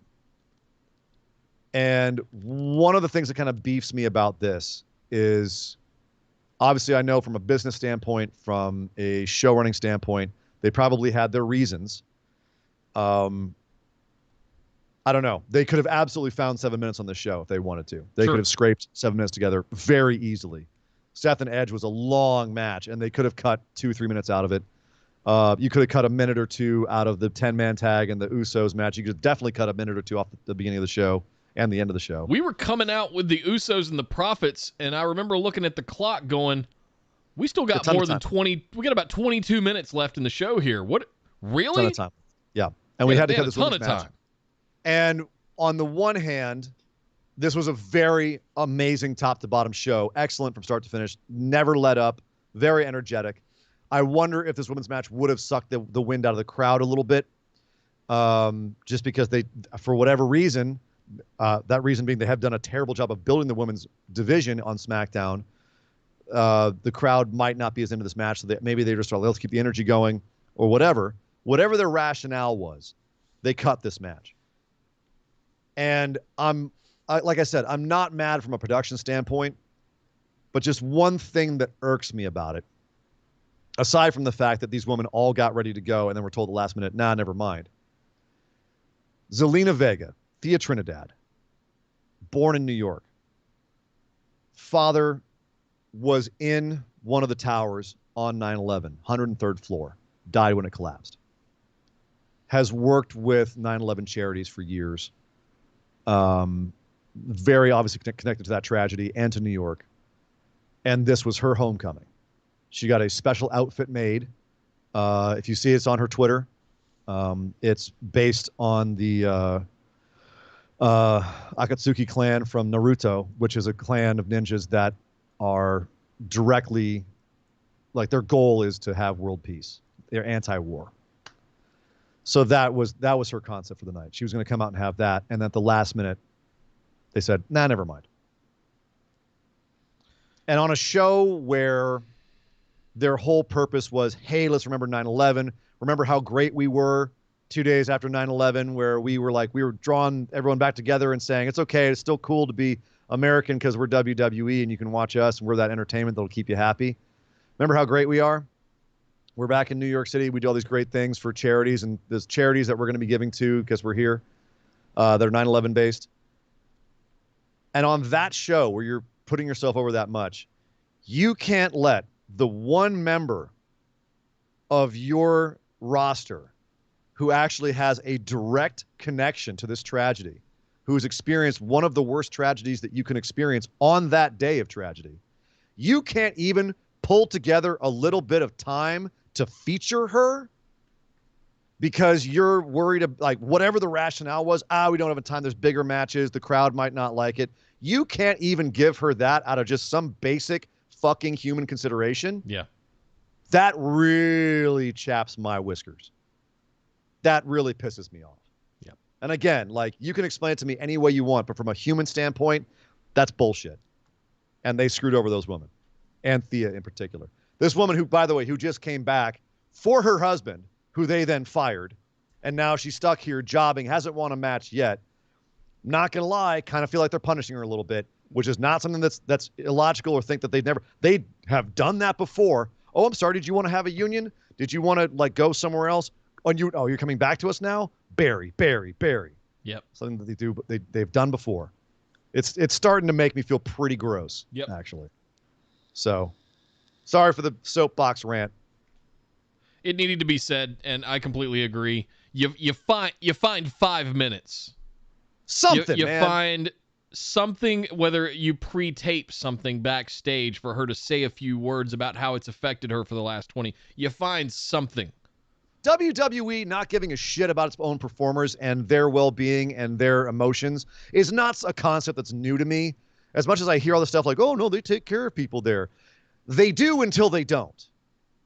And when they don't, they're absolute dickheads about it. Yep. If they don't care about you, man, do they not care about you actively. Yep. So this one really stuck in my craw a bit. It reeks of kind of the stuff that they did to Luke Harper in his final months of basically just putting him on the sideline. AJ Lee, Zack Ryder. There's a whole litany of people that they screwed over and over. Pac. You know, we were talking about Andrade earlier from AEW. I loved her with Andrade last year during the pandemic. I feel like her along with Asuka were two of the best things during the early pandemic era in the Performance Center. Get her on AEW with Andrade. I just don't know what kind of deal she signed. I'm scared for how long she might be locked into something over there. Yeah. But somebody else said it. Mel said I'd be asking for my release. I would too. This would have been the last straw for me. Yep. But again, I'm not in her shoes. I don't know what her deal is. I don't know what WWE's deal is with this. I don't know how they handled it with her backstage. But all I know is she posted on Twitter, about how she can't wait just for everyone to see her outfit for tonight. And then later she said, all lower caps, never mind, and just posted pictures of herself backstage.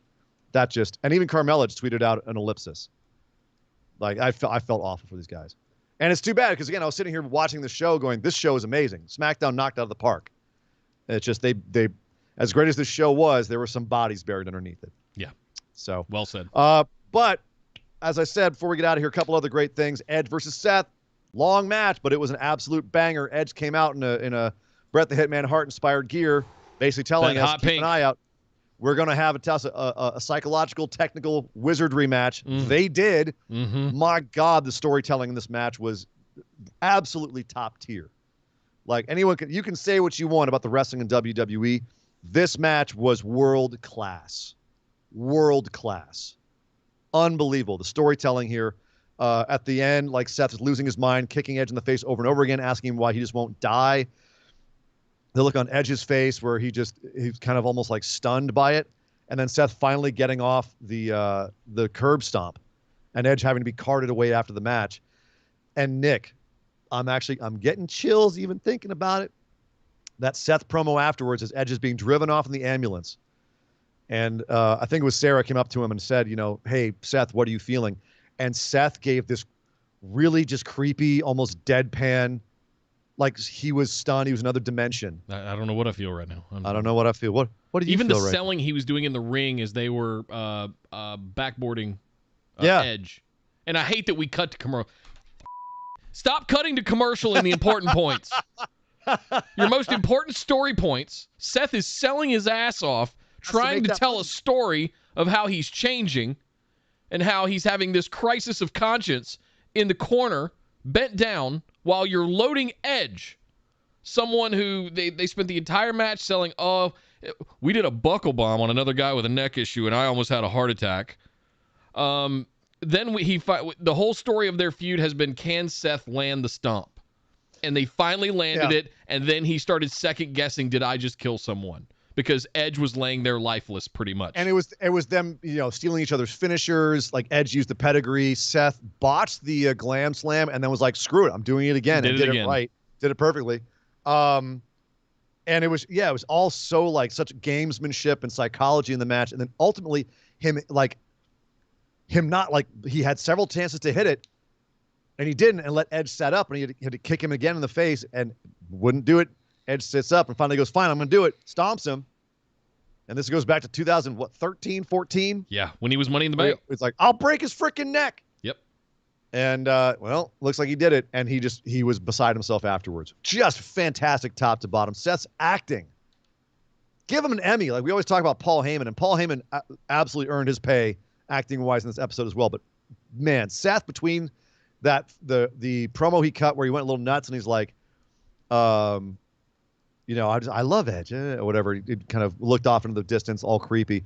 Or here, where he looks like he's lost his mind again. He's in some sort of fugue state. Absolutely superlative. I'm genuinely interested to see where this goes with Seth. Does he show up at the hospital? Right? Do we have a WWE.com exclusive that came on after where he is out in the lobby of the waiting room of the hospital, where Edge got taken, local medical facility. Thank you. I almost should wrong button myself for that one.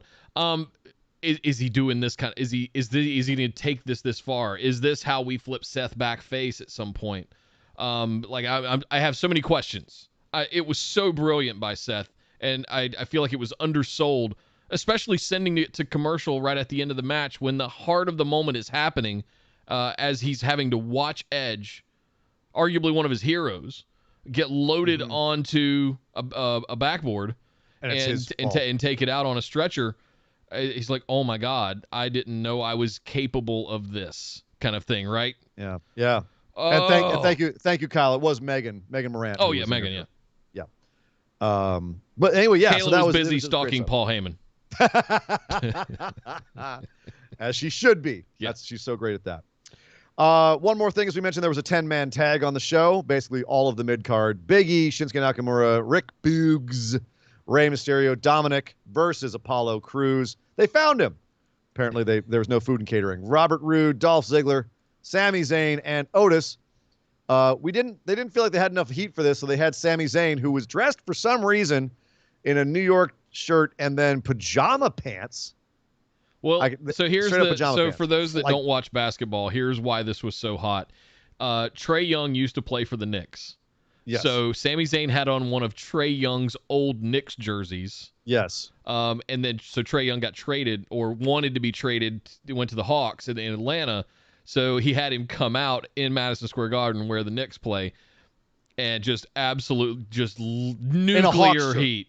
In a Hawks shirt. Sammy's like, I love New York. In fact, I got one of your big superstars, your NBA superstars, Trae Young. And Trae Young comes out in the Hawks Atlanta jersey. Hawks' very own Trae Young. Ooh, you could feel the roar. Oh, you could feel the roar in that room. Oh, it was crazy. Yeah. Trae Young is even like, what? He was just like, bring it, come on. Yeah, good for him. And Trae Young got involved in the end of the match. He ended up interfering too much and getting kicked out, which made the whole crowd just you could feel that crowd just going, yeah. And then ultimately the good guys win the match, make the crowd happy. That's all this match was. It was just a big chaos match to make the crowd happy. That was the whole point. Hey, everybody, we're in New York. Here's a little present from WWE to you. We're gonna embarrass Trae Young, and we're gonna have the bad guys lose, and then we're gonna have Big E say, "Hey, I got the briefcase. I could be going for Roman. I could be going for Lashley, but best believe you got what I need, and I'm coming." We've heard it, Big E. Just at some point, it's gonna happen. The fact that he had Lashley's name in his mouth definitely made me gonna go rawr. But here's the thing I wanted to say about this and why it mattered. If you Google Trae Young right now, the top 3 things that come up on Google are in The Athletic, NBC, and NBA.com. Trae Young trolls Knicks fans in WWE. Trae Young trolls Knicks fans with a Smackdown appearance. Trae Young booed in New York for WWE Smackdown. And that's why they do it. That's why they do it. That's why they do it. You're right, Kyle. I apologize. He didn't play for him previously, but he just they're rivals. He beat the shit out of him in the playoffs is what it was. That's right. Thank you, Kyle. Regardless, I hate him in New York. He's not liked at all in any way. No. So this was a lot of fun. Overall, Nick, a really great, like I said, the best SmackDown of the year. And the only glaring blemish was, again, something that wasn't even on the show. And if you just watched the show straight up, you would have been like, that was an amazing episode of SmackDown. Yeah, you would have had no idea. Fantastic wrestling, entertaining segments, big returns, lots of possibilities. This is what WWE wrestling should be. This is what the program should be.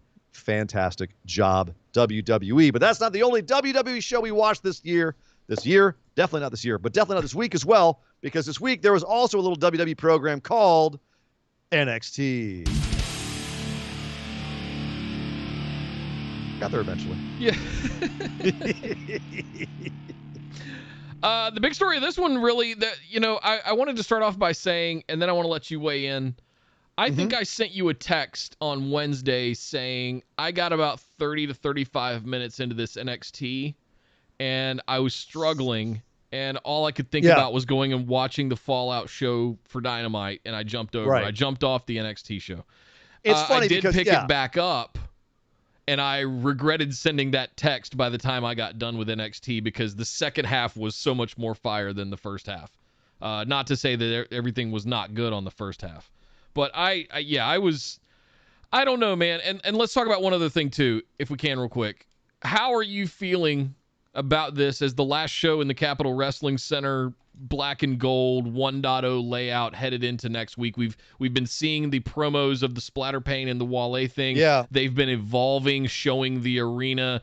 We've seen faces now in there. So we're identifying some people that they're thinking are going to be on the main card, the main banner. Are you getting a little bit more optimistic about things, or are you still in the same place that you were? Well, there's a lot to unpack there. First, I've got your reaction to NXT, and then that question, which I think is a twofold answer, because but yet I think that they're also from the same root, because your psychological reaction to wanting to watch NXT. I thought NXT was great front to back. I thought everything was really good. I don't think it was slow in the first half an hour. I was invested in the stuff that they were doing. I thought they put on a really good show of NXT this week.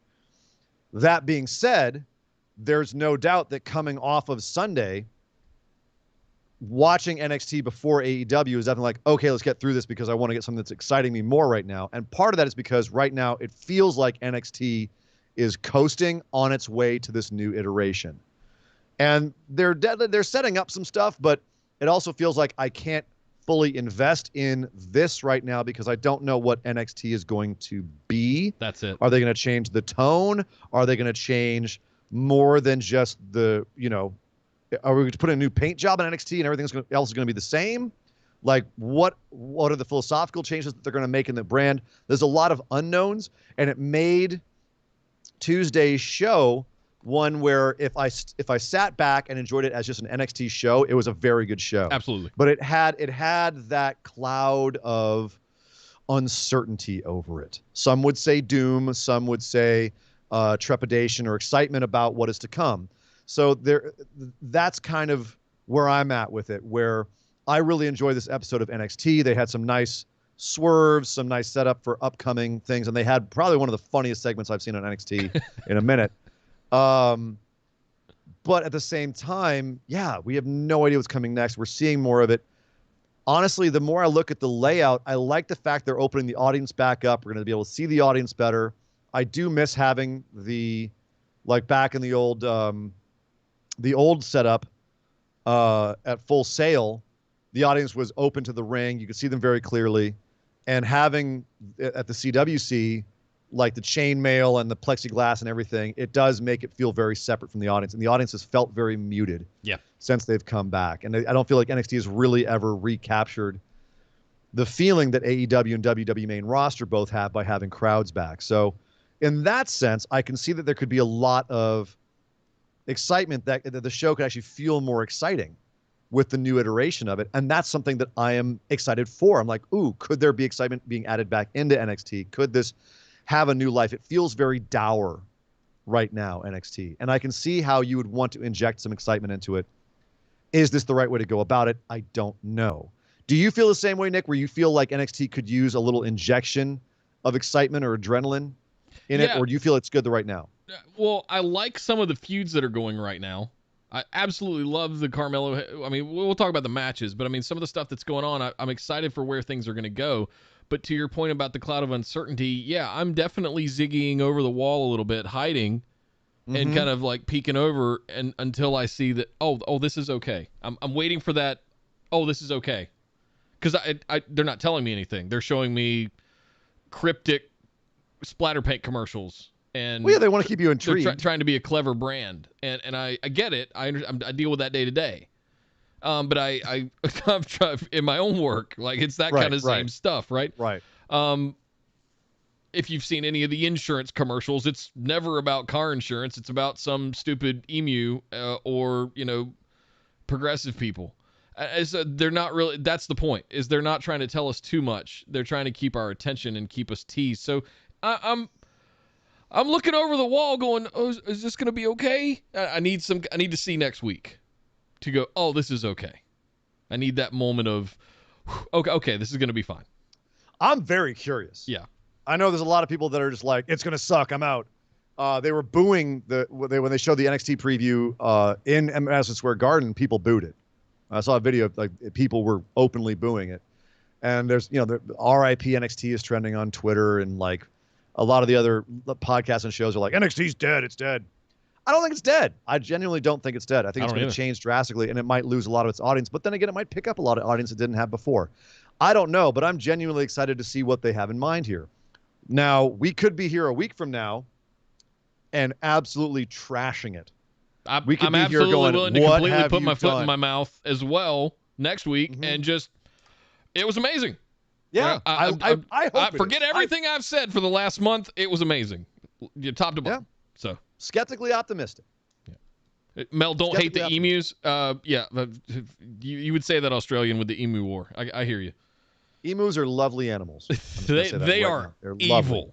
They are what? They are They are evil creatures that need to be stricken from the earth. There's nothing pleasant about an emu. I have hugged multiple emus. They're lovely animals. What are you talking about? What emus what emu hurt you? What emu hurt you, Nick? I have been to plenty of petting zoos. We have a lot of those here in the South because people need something to do on Saturday afternoons, and we don't have LA stuff. And there's plenty of emus and goats, and I mean, they're just, you walk up to them, they'll peck at, they're like mini ostriches. They'll peck at you and hit you in the top of the head, and they'll spit on you. If I was an emu in the South, I'd be pissed too. Every emu, well, not every emu. I definitely had one emu I had to tackle. But most emus I've met have been lovely animals. I was also raised with birds. I was raised with chickens. Raised with a bunch of birds, so maybe it's just I know how to deal with birds. They waged war on the country of Australia. They banded together. Mel, you know about this, right? Australian history. The Emu War of Australia. They banded together and destroyed entire hundreds of acres of farmland in Australia just because. F you, I'm an emu. Do you think the Native Americans were happy that the white man was taking over their land? No. Emus have every right to trample the people that are invading their land. The poor emus. Disgusting. Whitewashing history over here, Nick. Calder at 100 bits said the thing with any brand change is when you debut it, all the things you're going to do tend to have to be in place. What I see here is a brand focusing on younger talent and mixing it with the vets. I don't think this is going to change much. It's mostly going to be cosmetic at this point. That's what my hope is. Perfectly well said. Perfectly well said, Kyle. I do agree with that 90%. However, our top story, of course, being the main event, Oni Lorcan and Danny Burch faced off against MSK, young guys versus veterans, and the veterans lost and then got beat down by Pete Dunne and Ridge Holland. More young guys. Let's see what happened the last time we saw some veterans get beaten down by the younger guys after losing a match. Future endeavored. I will not be surprised at all if they do go the way of Bobby Fish and Burch and Lorcan are gone within a week or two from NXT. 2 weeks. Sad to say. Yep. Sad to say. Very sad. But at the same time, meanwhile, I'm looking over there at Pete Dunne and Ridge Holland and saying possible tag team champs. Ridge Holland, possible next NXT champ. If you're talking about a guy who you want to put as the face of your brand going forward, young, big, flashy, Ridge Holland is your dude. There is no one else in NXT right now that is at his level and has his look and his presentation, everything else locked in. There's no one else who could look like they could beat Samoa Joe. I'm going to throw a and nod be at the Odyssey face of the Jones new potentially NXT. if he continues to get billed the way he is. I said right now, who's Yeah. ready to go right now. Next week, you could have Ridge Holland beat Samoa Joe and be your champ, and it would be a little bit too early. Odyssey Jones has months before I'd say you should do that. Totally. I agree. At least months, minimum. Ridge Holland is, I think, what they're looking at as the next big thing in NXT. Well, they should be looking at it anyway. Based on what we've heard, they want their new goal to be. Homegrown, former athlete, building from scratch, WWE, big, can talk. Strap him now. I think we might end up with more of a enforcer kind of role for Ridge initially with behind No. Pete Dunne. He's already been doing that. He's going to graduate from that to I become the understand. main event. And I'll tell you why. We found out this week what WWE's idea was for Adam Cole going to main roster. This is what they pitched him. Hey, why don't you come to main roster and you can be essentially the advocate, the hype man, the manager for Keith Lee. Oh, no. They wanted to Leo Rush him. They said, you're a little guy. Wouldn't it be funny to have this little guy who can talk and run his mouth with this big guy? That was their plan for Adam Cole. And you wonder, people who listen to the show, you wonder why when we say Adam Cole, don't go to main roster, they'll misuse you. You wonder why we say that. This is why. This is what they do. This is why Mick Foley's putting out stuff. Mick Foley's burning WWE bridges by saying, guys, you're screwing yourselves because your pipeline for talent from NXT and developmental to main roster is screwed up. And you're not looking at the talents these people possess and have made into a certain function in NXT, and then you're not making that work on the main roster. You're not looking at what's making them good in NXT. You're not taking those things and making them special on the main roster. You tried to make Adam Cole, one of the greatest in-ring workers of this generation, a mouthpiece for Keith Lee. Love Keith Lee. He does not need a mouthpiece. Nope. Give him a chance At to all. talk. Bobby Lashley, he can use a Leo Rush. Still a bad use of Leo Rush, who's an absolutely insane in-ring performer. So, yeah, with Drake Maverick showing back up on Raw, I'm very worried about Drake Maverick's future now. Yeah. Hey, Kyle Throne 100 bits said Dunn and Holland potentially teaming with grizzled young veterans. New faction. That could be interesting. I like the Grizzled Young Veterans on their own, but that maybe. I think we needed to get Oni and Danny Burch out, and I think we're going to get grizzled young veterans going for the tag titles, and I think they're going to get them. Yeah. You that's also what thrown I'm another saying. 100 bits. Said it's Meltzer, so take it with a grain of salt. The man who said creative has nothing for her while having a shoulder surgery. I trust Meltzer less than I trust main roster creative. For her, who are we talking about? I'm trying to figure this out. To the man who said creative has nothing for her. Who is her? We weren't talking about any hers yet. I don't know. Not I don't sure. know what you're referring to there, Kyle. Asuka, he says.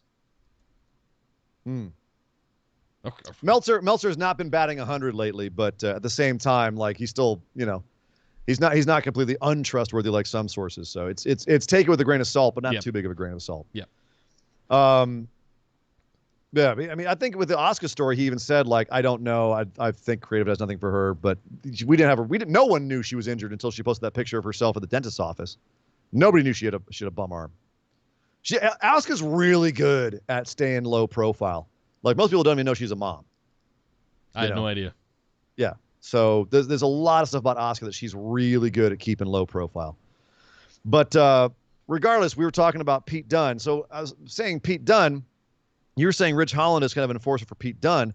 I don't know. I wouldn't be surprised if we end up seeing Pete Dunne be the mouthpiece for Ridge Holland at some point here. That would be an awful waste of a Pete Dunne. Sure would. Wouldn't say it's never happened before, though. Nope. Uh, Dakota Kai. The other, Sorry. yeah, where's she now? The other main plot of the story was the Index Bachelor and Bachelorette parties.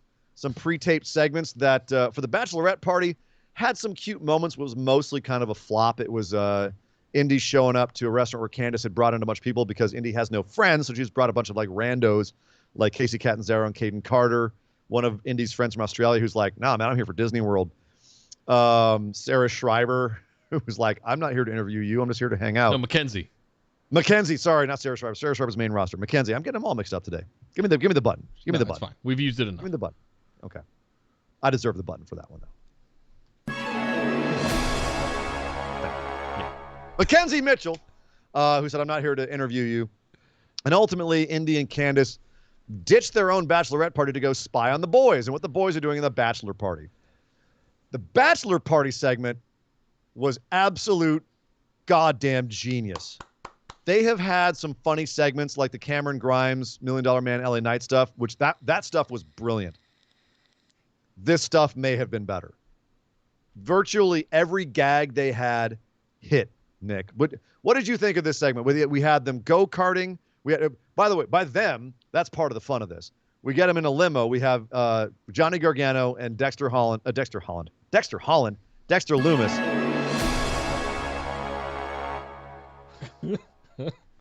I need a beer or something. Yeah. Dexter Lumis and Johnny Gargano in the back of a limo. Odyssey Jones is randomly there, and so is Drake Maverick. They're also hanging out in the limo. And weren't Cameron Grimes and Dexter Lumis about, a little less than a year ago having a zombie match?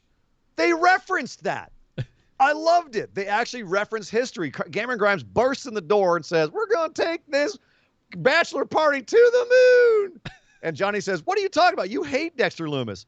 And Grimes says, yeah, well, there's one thing I learned from that damn Ted DiBiase. It's that money fixes all problems. So he's like, the bachelor party's on me. Don't worry about it, guys. Here's a bunch of money. Gives everyone money. And he and Lumis shake hands, and they're cool. And I was like, that's great. And just to show that they were cool, we even had the zombie referee from the zombie match. Yes. Mother of God. Brilliant. That was funny. And just running around being a zombie. Because sometimes you just got to throw logic and reality out the window and just have fun. And that's what this was. We had a bunch of gags, all of them. They go-karting, axe throwing. The guy asks, has anyone thrown an axe before? And everyone goes, oh, no. And Dexter slowly holds his hand up. Right. He goes over and fixes Johnny's. It was cute. He shows Johnny how to handle it. Yeah. But the whole thing was Dexter connecting with Johnny. He cuts off the zombie referee so Johnny can win the go-karting. He shows Johnny how to throw a perfect axe. They do laser tag, and Dexter doesn't play laser tag. He just runs around and kills the other team. Just jumps out from behind things. And at one point he chokes a guy out and he punches another guy, and he uses a chloroform rag on another guy. And then Johnny just kind of scampers up and shoots the guy, and he goes, and runs away. And so ultimately everyone's high-fiving after the laser tag. And Johnny goes to high-five Dexter, and he goes, because he knows what that means. It's not the high-five. It's a sacred thing in the way. Can't high-five the guy. And finally they high-five. And he goes, all right, fine. The Candace and Indi, who were spying on them the whole time, they run in. They go, oh, it's all good. Dexter's a part of the way. Yay. And Johnny goes, let's go have a wedding. And it was a happy ending. And it's, damn it, I didn't want to say this, Nick, but I'm now into the Index wedding thing. This sold me. This sold me. What about you? Is your heart still hardened to it, or was this funny enough to get you going? What did you think of this segment? The bachelor party was a good time. It's all things that I absolutely I love laser tag. I love axe throwing. I love go-karts. I love big limousine rides with a bunch of friends. All of those things were really hitting with me. The bachelorette party I thought was a little catty, and it felt a little kind of on the nose a little bit, and just but yeah, the bachelor party stuff was fantastic. I as far as the wedding goes, sure. I mean, I've kind of been into the see where this goes kind of mode anyway. Yeah. Well, now it's not only see where it goes, but will it be exemplary of the new NXT? The fact they're holding it off for that event. They're holding a lot of stuff. We've got that. We have we found out we're gonna have a fatal 4-way. Kyle O'Reilly versus LA Knight versus Pete Dunne versus Tommaso Ciampa. They all cut promos on this show. we're going to find out which one of them is the number one contender for Samoa Joe's championship next week. And we're getting Frankie Monet versus Raquel Gonzalez, which we found out because Robert Stone shows up at one point in the show out of breath and says, I got you this match next week. So that's 3 big segments for next week right there. There's one of those I want to really talk about for a minute. Let's go right now. Okay, so the number one contendership for the men's NXT championship. Yes. What's LA Knight doing in there? Didn't he just lose the $1 million championship? Shouldn't Cameron Grimes be in there? Yeah, but he also came out and ran his mouth on Joe. Cameron Grimes is off. I just, sometimes I got to just let the logic go and go with it. It's fine. That's the one that I kind of have a little bit of a sourpuss face about. I think LA Knight will fit really well into that match considering who else is in it. I think you put Grimes in there, it's too many guys of the same size with a similar moveset. I think LA Knight's in there to set himself apart and really be like a bit of a different flavor, if you will. Who do you think's winning that? In the gumbo. Who do you think's Joe's next contender? That's tough. I'd love to see Ciampa. Dunn at some point down the road. There's no way they were having them stare each other down that much and not have that be the ultimate payoff. Yeah. It might be Dunn next week, but I feel like, maybe Dunn could face Joe and then lose, and then Holland could get involved somehow, and then that's how they get the title off of Joe, just a quick championship. Yeah. And he was just there to get off a cross. But I would like to see him hold it for a little bit longer and have feuds against guys like Tommaso Ciampa, like Kyle O'Reilly. Yeah. Frankly, like LA Knight. I think the promos between the two of them would be a lot of fun, even if the match is kind of average. So I don't know if they should do Dunn yet. For me, it's a coin flip for all of the guys, honestly. I want all of those guys to have feuds with Joe. And I'll tell you what, if you have Cameron Grimes this match, who gets pinned? Yeah, you're right. Whereas if you have LA Knight in this match, who gets pinned? Fair point. Touche. Kyle throwing 100 bits said, at this point, I have no idea what screws up the wedding other than Austin Theory. Yeah. And that's a good point. Is somebody going to Triple H this and come in or DX this and interrupt the wedding and kind of just completely screw it up? And then that leads us to a feud? It's a wedding, man. They can never go off without a wrestling wedding. Yep. It's a wrestling wedding. A few more things on NXT to rip through here. Io Shirai and Zoe Stark finally had a tag match against Kacy Catanzaro and Kaden Carter. It was pretty by the numbers. Io Shirai did most of the match by herself, with Zoe Stark trying to force herself to get tagged in. Io Shirai ultimately winning the match. I'm not really a fan of this whole Io Shirai Zoe Stark thing anymore. The whole can they work together thing is a little, it's not, there's no heat on it right now, I don't think. Nick, is it working for you at all? Not at all. The only positive I will say, we used to say Zoe Stark came out in creator wrestler outfits. She's now coming out like this military garb kind of thing, and it works for her. It really, really works for her. Having her look like a badass military chick freaking works. I like that she's getting reps. I think that's the big benefit of all of this. I think she's a future NXT Women's Championship champion. She should. She should. She should be a big she's deal. Blue chipper all the way, and it's just it's not if, it's when. I agree. And then afterwards, Kacy Catanzaro, they did lose her and Kaden Carter, but they got beat up by Gigi Dolan and Jane up at the top of the ramp, with Mandy Rose coming out with a face mask on, like she's Sheamus or Dashing Cody Rhodes. Well, I mean, they did bash her. She busted her face last week, wasn't it? Saray kicked her face off. Yeah. That's what it was. Yeah. Yeah. So who knows if that's a work or if it's playing off the Sheamus thing or if it's, is it supposed to make it makes it look a little goofy? I don't know. I do not know what the hell their idea is with Mandy Rose. I don't why they would bring her down to NXT or she'd want to go to NXT. And then what they're trying to do with her, have her lead a faction. We said this last week. She comes down and says to these girls, if you want to be winners, hang out with me. And then they go and lose last week. Yeah. She gets her ass kicked by Saray. Yeah. And now her face is all busted up, but these chicks are still with her. So I'm hoping this flattens out and we figure out what's going on with the three of them. Yeah. We'll see. Because right now it's definitely still in limbo. Take some time for some of these things to get rolling. Well, I'll give it a chance. One thing that is rolling is Kaylee Ray. She came in and had a match with Ember Moon to start off the show. They gave it a nice long bit of time, and this match was bad ass, Nick. I know you said that it bored you when you first saw it, but I hope you went back and watched it again because they had some great like submission counters in this. Very energetic match. Lots of big spots. Very, very cool match. Two very, very talented women. Ultimately, Ember Moon just could not withstand the onslaught of the forever champion, Kaylee Ray. Kaylee Ray gets a big win over Ember Moon here. One big step more towards the championship, establishing her as being a force to anyone who didn't already know. And Ember Moon later on in the show said, you know what? I've been on a losing streak. This match finally woke me up, so just wait and see what happens next. Okay, we're waiting. We're waiting. Gonna go watch Caddyshack. Well, Carmelo Hayes, fresh off of winning the breakout tournament, had a match against Santos Escobar. It's funny. Lord Jesus. It's funny. I never heard whether or not he was cashing in his opportunity. I guess no, because Santos isn't the champion yet. It's still Swerve. Still Swerve. Swerve's still the champ. Yeah. So this might be Carmelo's route to the championship because Santos is the guy that punked out Hit Row, a fact that Hit Row wasn't really happy about, and they had a nice little promo saying about, okay, cool, we didn't see the chick coming, we probably should have, but guess what? You don't mess with us, now you done pissed us off. Great little promo, all of them just killing their lines in this promo. Yeah. But this is about Carmelo Hayes and Santos Escobar. Oh. Beautiful, beautiful match between two extremely athletic dudes. That being said, unfortunately, not a clean ending.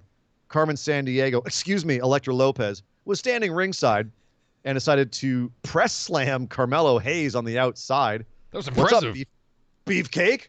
What's up?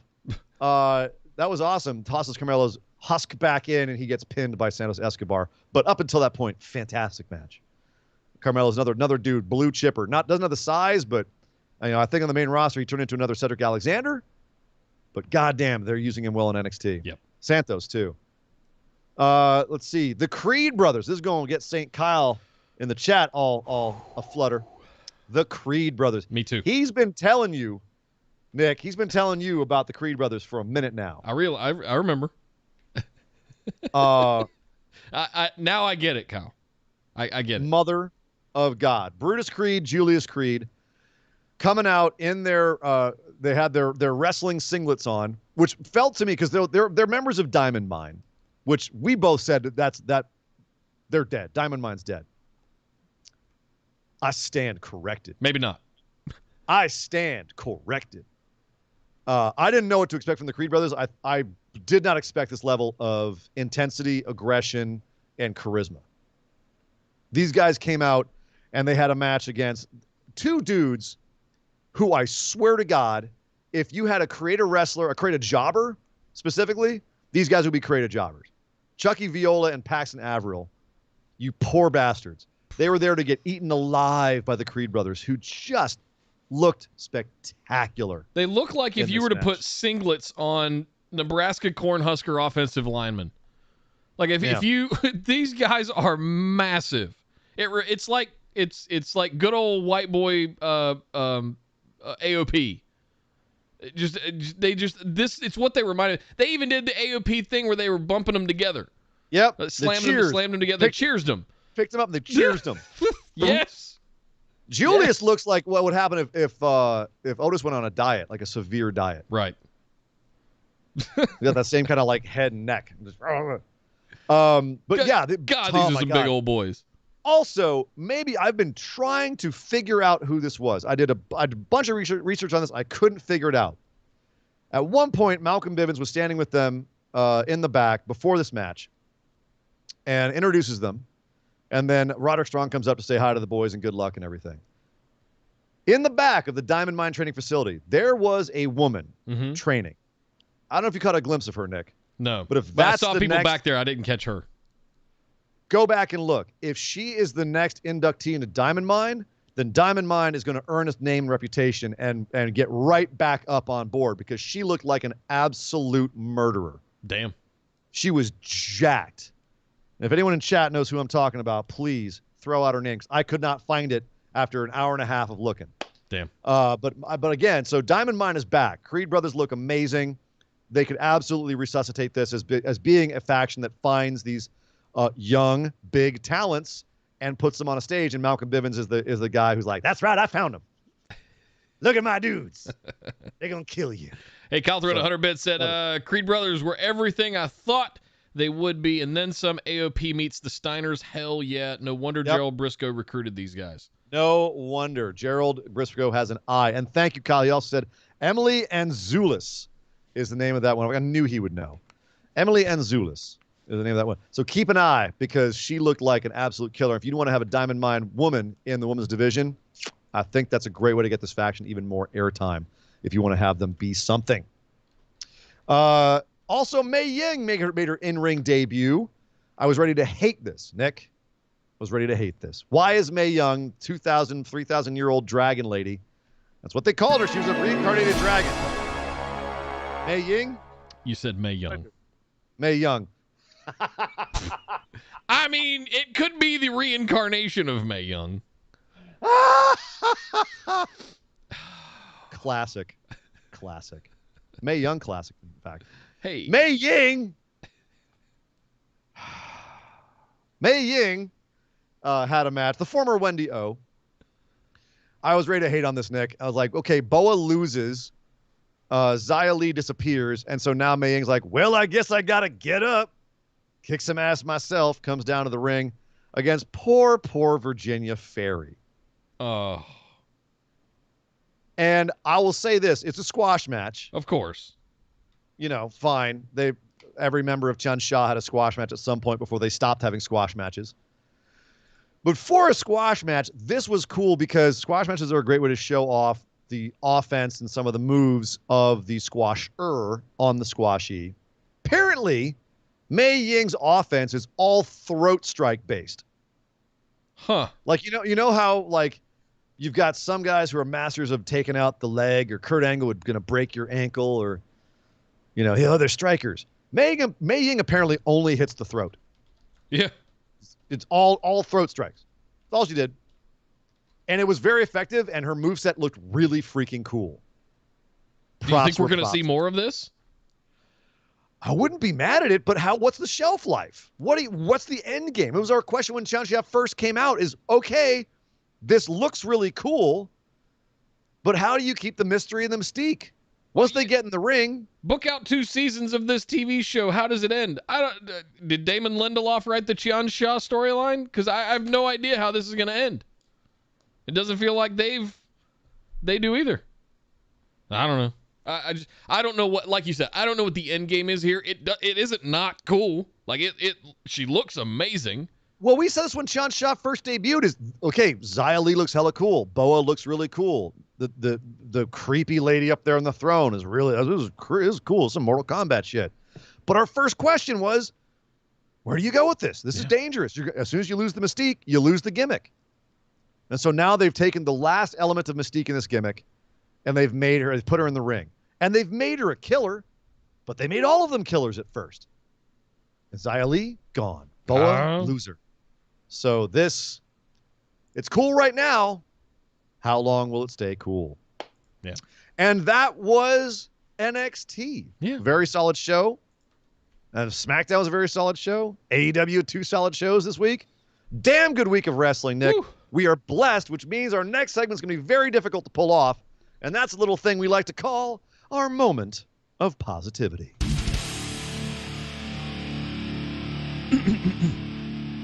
Mop, mop, mop, mop, mop, mop, mop, mop, mop, mop. The mop, the moment of positivity. That's right. It's the time on the show where, thanks to Sean Clark, the mop man himself, he suggested this idea.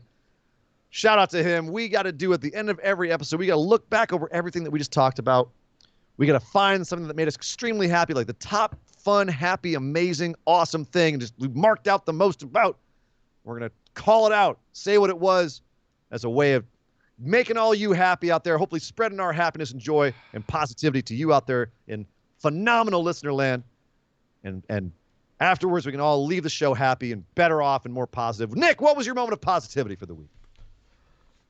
Spoiled for choice. Normally, I feel like in recent weeks, I've had trouble identifying, one thing out of a pool of kind of This week, not that. I mean, if you look back at the week, we started out Sunday with All Out, We had NXT on Tuesday. We had Dynamite on Wednesday. We had Rampage and Smackdown tonight. What about Raw? What? It was a fantastic week of big moments, big spots, big shows, all kinds of stuff. My mop, though, the one that I kind of really hit me and I raised my eyebrow that it actually got something was Bianca Belair. My mop is definitely Bianca Belair. That was mine last week for this. I think the same reason. It was I didn't see the boos for Becky coming. I was one of those that were like, you're never gonna get people to boo her. They got Madison Square Garden, full of people, sold out to boo Becky Lynch, and that's impressive. And it, like you said earlier, it takes someone of a certain caliber being equally opposed to be able to get that going. I didn't hear any Becky Lynch chants or we want Becky. All I heard was EST, EST, EST. Yeah, but the big like Eastern cities are all pretty marky. Go down to Kansas City, get her booed there, and then I'll Corpus you know Christi. What I mean? Yeah. But it's still very impressive. Like you said, like I said on the show, like we both agreed on. It's still a big moment that you can have someone that turns Becky heel. It shows how big of a deal Bianca is. And she looked like $1 million tonight. I loved the hair. Yep. She had like this weird like side thing going with her hair with the pearls in it and everything. She looked like $1 million. Wasn't weird. It was beautiful. It's beautiful. It was beautiful. It was like this diagonal part kind of thing going on. I thought it was freaking-tastic. Side braids going around. Looked like a kind of a crown. Awesome. Loved it. How about you, Surrey and Dangerous? What was your moment of positivity for this week? It could only be one thing. Minoru Suzuki himself. Oh. The king. On my television, prime time, Wednesday night, bleeding, licking his own blood in the main event of a Western wrestling show. Come on. Yeah. It had to be that. It could only be better if they had let the song play. That's the only. Yeah, my moment of positivity. I'm keeping it positive, Nick. Yeah, I'm sorry. I started off the show with that little bit of negativity. Yeah. I'm ending it positivity. Yeah. Positivity. Yeah. Minoru Suzuki was on my damn TV on AEW on a major Western wrestling show, and probably will be again. Yeah. And there was blood everywhere. I was a happy boy. I'm still a happy boy. It was absolutely my moment of positivity for the week. Until he brings Tai Chi with him. He's not going to bring Tai Chi with you. Stop. It's a moment of positivity, Nick. Stop trying to bring me down. You can't bring me down. It was amazing. It was absolutely amazing revisiting that feud in Cincinnati. Obviously, it was a thing to get Moxley over, but yeah, seeing him get busted open and licking his own blood and just going, hey, and all the staggering spots that he did in that match. Yeah. That's one of my favorite things about Suzuki is it's a big deal to get him off of his feet. He makes it a lot of theatrics into all of his staggering, and I love that about his matches. Him, Nagata, and Ishii all do the same kind of like stagger thing where they get knocked back and kind of grimace and then go and bounce back forward. Love it. Every time I mark out for it. I love it. Yeah. Well, there you go, ladies and gentlemen. That's the show. We've got a little bit of business here at the end to update you guys on. The next couple of weeks are going to be a little bit hairy. Nick's going on the road next week, and then we're doing our annual vacation thing the week after. So, Ian, I'll leave you with the helm for Tuesday's show. See what we can work out. We'll be back for Friday next week. So stay tuned for that. As well as the following week, we are both going to be taking off the week of the 18th, the 19th. You were saying something? I was just going to say, you didn't mention that we were having a special guest star helping me out for the Tuesday show. I didn't want to bring that up without you confirming. Let's promote it. Oh, I confirmed it with you. Okay. Yeah. Next. It's confirmed. Confirmed. Hard confirmed. Tuesday, it will be JB will be on the show. JB's back on the show. Hey! Yeah. Have not confirmed if she'll be doing the mailbag episode or not yet. Hopefully get that soon. It's a matter of how much free time she can make. But she's definitely doing the Raw recap. So she has agreed to do the Raw recap. And then she'll be back. She might be doing the mailbag as well. I'll know that hopefully in the next 24 hours. We'll find out. But yes, JB for Tuesday's show. It will not likely be live. We won't be streaming it live, but it will be up on all of our places where you can find our show. Linktree.com/BWO. You can find it up. It will be a pre-recorded one, and it will go up. Yeah, so absolutely. Well, thank you guys very much for joining us tonight. But until next time, where you will hear or see potentially Sir Ian Dangerous and JB. My name is Nick Howell. You can find me on Twitter at DataCenterDude. And I am Sir Ian Dangerous. You can find me on Twitter at Sir Ian Dangerous. But by God! Would somebody stop the damn match? This show is part of the Orbital Jigsaw Network. For more episodes, subscribe to us on iTunes, Google Play, or Stitcher Radio. For details and show notes from each episode, check us out, orbitaljigsaw.com.